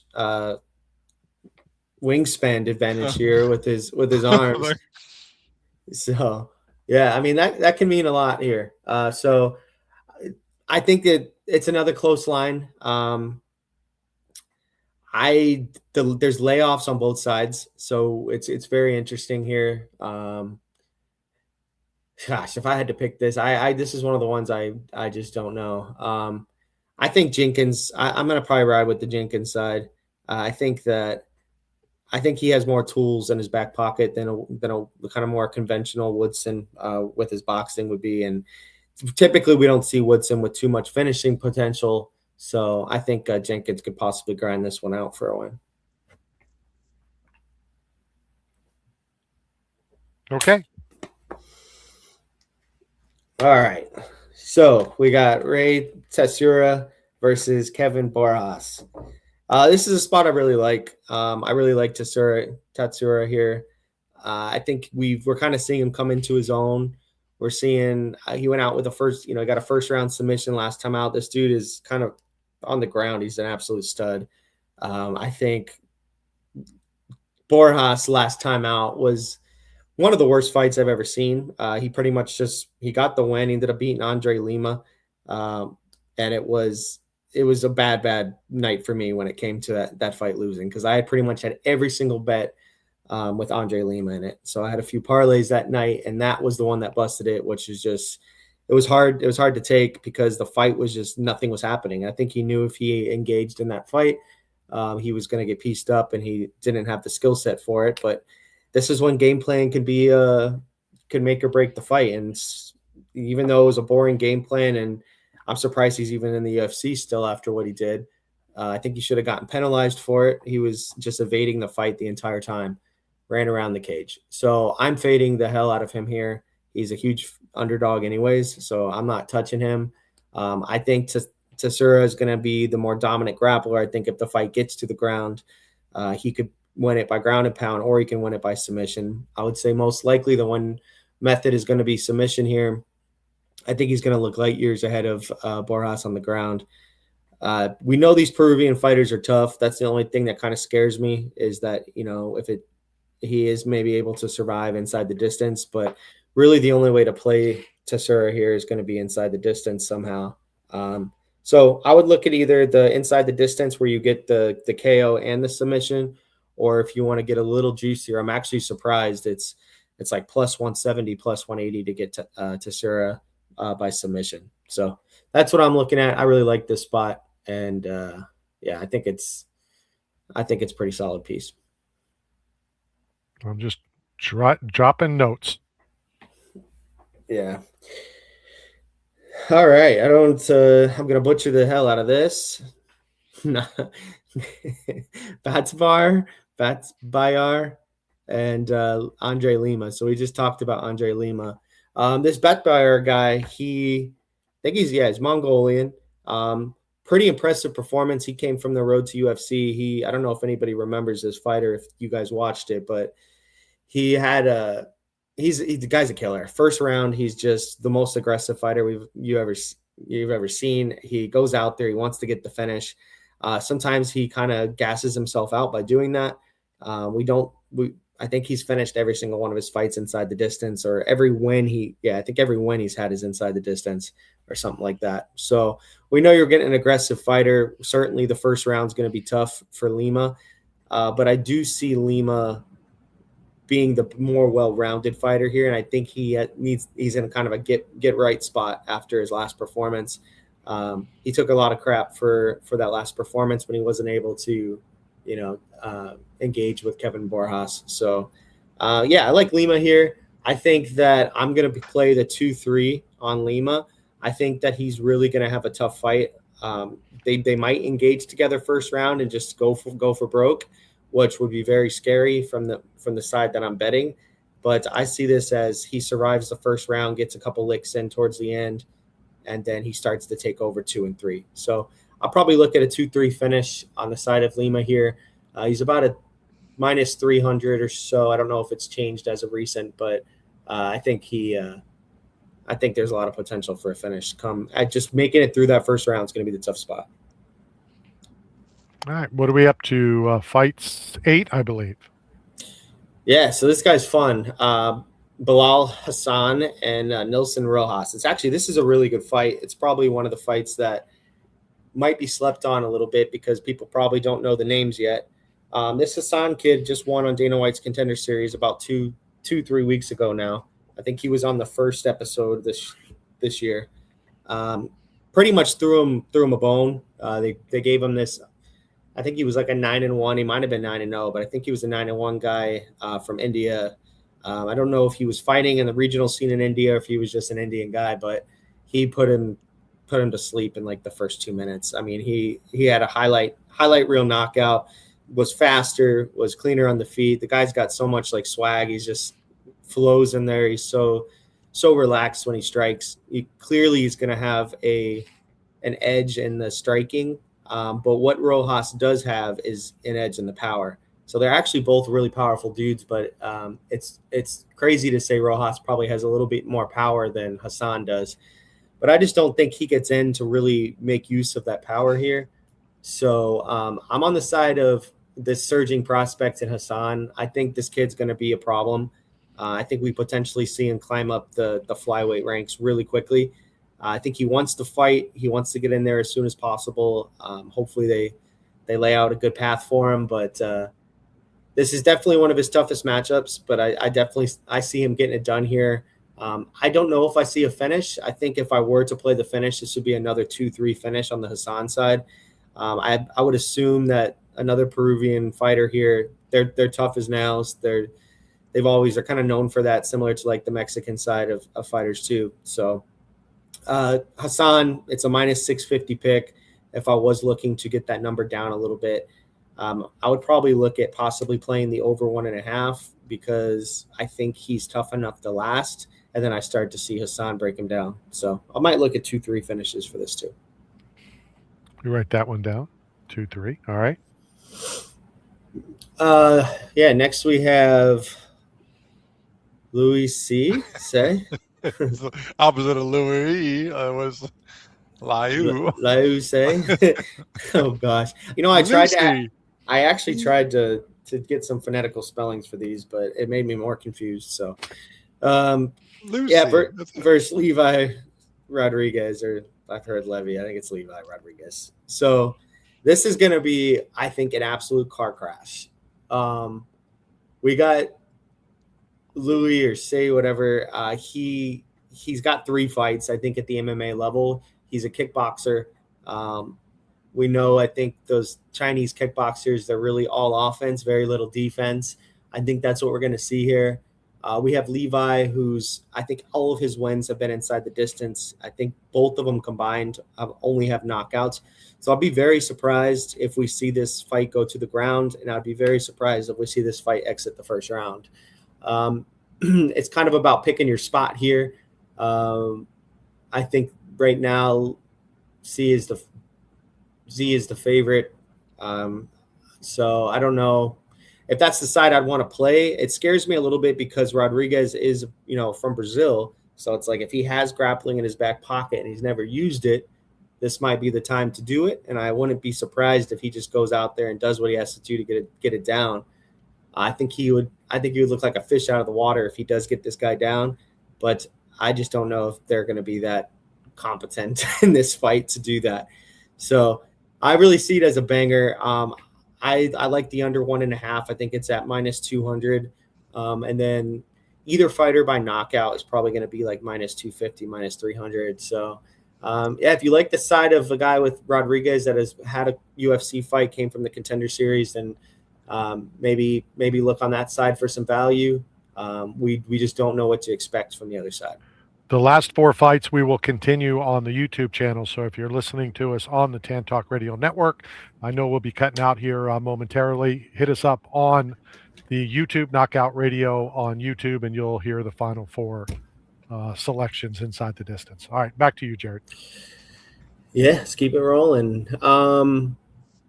Alex Perez and Mudaerji. So this is a rematch. This ended in a no contest last time out. It's pretty interesting. I think I was on the Mudaerji side. A lot of people, I think Perez was like the play of the week. I think he was even a favorite in that first fight. I think he ended up closing at like minus 130, minus 140. I think he started as the dog and ended up it flipped. So and pretty much everybody who was holding a Perez ticket, I think, was pretty happy that that fight ended because it seemed like the momentum was swaying towards Mudaerji. Although everyone did kind of crap on Perez, saying that they thought he was trying to get out of that fight, and I might have been one of those people saying that too. I think it was a below the belt nut shot, and he was just couldn't recover from it. It seemed like because of the way the fight was going, he maybe just wanted out.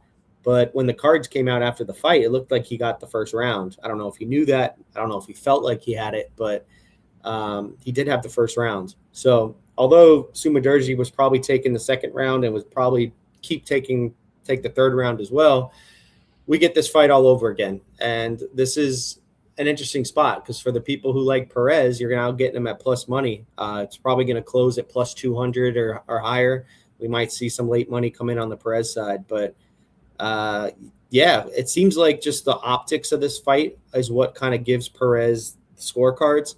He's more of that explosive, moving, quick kind of guy, throw a big punch, hit some takedowns, whether he gets them or not. He just seems to have a more of the optics when it comes to the judges' scorecards, whereas Mudaerji will back up and throw punches, and he was picking up momentum, but it just didn't look good from the optics for that first round. So that's what everyone's assuming why Perez got the first round. It wasn't because much of damage or anything else. I think he got both takedowns or multiple takedowns stuffed. But anyway, with all that being said, I like Mudaerji here. I like him in China.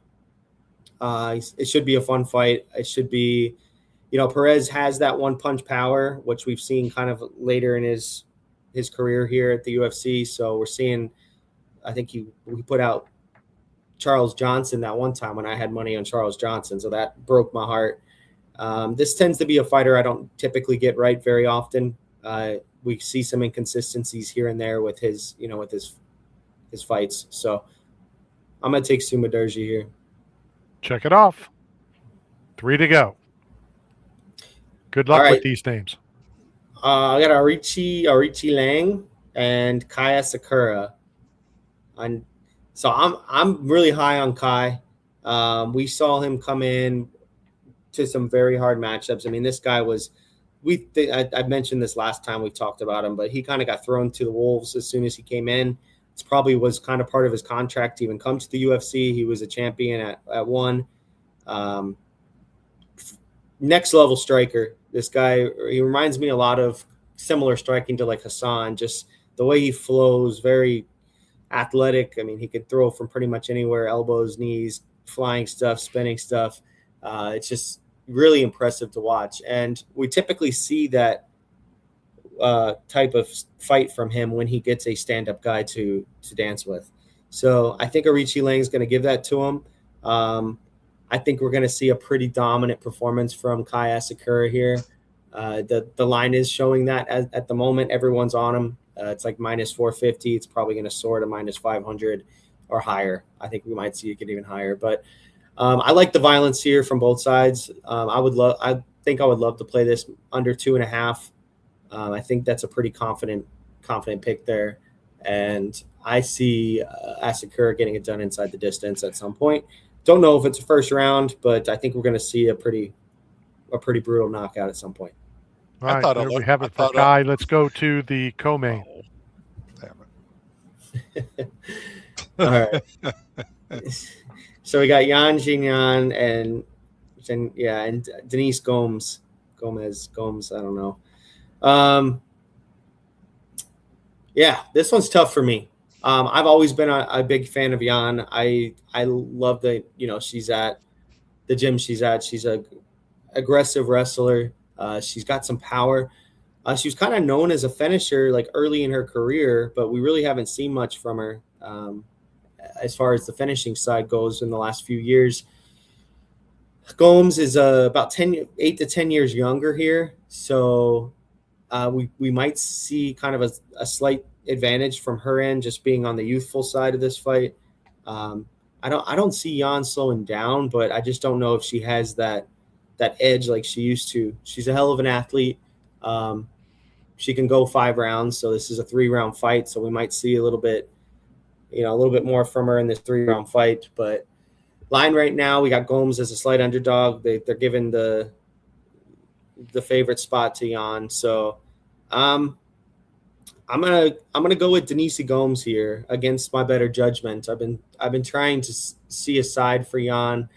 I think Gomes is going to carry a little bit more power packed to her punch. I think she's going to be the younger fighter, of course. So I think that's going to carry an edge here. And I just think that Jan's just going to kind of do what she normally does and kind of just grapple it up and probably not land much. So not a very confident pick on this one. This could eventually be more of a watch the weigh-ins and just kind of feel it out a little bit. But for the sake of the show, I'm going to go with the underdog here on Gomes. And now we're at the main event. Should be somewhere around 7:30, 8 Saturday morning Eastern Standard Time. Everybody should be up for this one. Yeah, I'll definitely be up for this one. So we got Umar Nurmagomedov versus Song Yadong. I think I've talked about in the past. I really like Yadong. I've always liked him. I used to follow a bunch of fighters who have fought him in the past, and the consensus has always been he hits harder than pretty much anyone in this division. It's just a matter if he can get there and touch somebody. So the way the line's showing, we're seeing Umar as a pretty solid favorite, about 5-1 at this point. We're seeing Song Yadong at, plus 400. It's probably going to keep going. My heart tells me Song, but my money's telling me Umar. I just don't know how to play this unless it's going to be from a parlay side with Umar. He just really hasn't strung together too many finishes. He seems to kind of just get the job done by any means kind of thing at this point. From the Yadong side, it's really tempting me to sprinkle on a KO. I think it would not be the craziest thing in the world to see Umar clipped. He's been clipped in the past, but he does recover very well. He's going to go to his instinctive wrestling. We saw Yadong get a submission last time. He wrapped up a neck against Figgy pretty quickly. We know he has some crazy defensive wrestling, being an alpha male. So my pick is going to be Nurmagomedov. I think this fight goes long, so it's really hard for me to play props on this fight because I really see it going the distance. But if I were to play a finished prop, it would probably be on the Song side. It's like plus 1,000 for a Song knockout. So it's like a sprinkle for one clean punch and a possible finish. But at the same time, it's like if he clips him, is he going to try to take the neck? And it's a club and sub. So it's just really hard to play this from a prop side. So I think he could squeeze out maybe a round here and there. Maybe Umar takes it 4-1 or something like that. But I'm going to be betting on the Umar side. All right, there you have it. That's the full rundown on this weekend's China card with the UFC. What is your one, and nothing's a sure pick, but if you were only going to make one wager this weekend, what would that pick be? The one that sticks out to me right now is going to be I really like that heavyweight fight with Levi Rodrigues and C. Louis. I think that finishes in the first round. So it's minus 200, which isn't anything too juicy, but I think we're going to see just two guys swinging, at each other. So that's a first round KO. It doesn't matter who. It's just that it has to be a KO. Well, you can do fight doesn't go second round. You can do fight finishes under 1.5. You can do either fighter by KO. I mean, you can just line shop a little bit and see which one is the best. They're probably all going to be somewhat in the same territory. You're probably going to be paying a little bit of juice on the under 1.5 because you get 2.5 minutes at the second round. But Yeah, I don't see that fight going long. I really like Kai Asakura. I like him by knockout. I like Bilal Hasan a lot. I think he's a good parlay piece. A couple others I can just name off. I like the André Lima Batbayar fight. I do like that not going to decision. I think that's going to be either an early finish from Batbayar or it's going to be a late finish by Lima. And I like Julia Polastri. I said that earlier. I like her as a potential parlay piece. Again, I have a little weird feelings about that fight because I don't know if that performance from Jingnan is actually who she is, or she just absolutely crapped the bed last time out. So some of my favorites. I'm sure there'll be a few more that come, but that's where I'm leaning right now. All right, perfect. So let's end the show the only way we can with the dumbass question of the night. No, just I'm going to go with my threesome, my favorite 3 fights. I'm going to go with Long Dong Song. Final answer. I'm sure you are going with Long Dong. Long Dong Song. That's where all my money's going. All right, there you have it. All right, we'll see how your picks go. I'm sure you're going to win, and the idiot's going to lose, and he'll have an excuse next week. My dumb question of the day is, Randy and Jared, would you like to come over and get high with me? No. On demand? No. What is it, oxygen? Yeah. Kids are doing it, man. All the cool kids are doing molecular hydrogen. All right, until next week, want to thank everybody who tuned in on the 10 Talk Radio Network and on the stream. Good luck on your picks. Have a good week. We'll see everybody next week. Thanks, everybody. See you guys.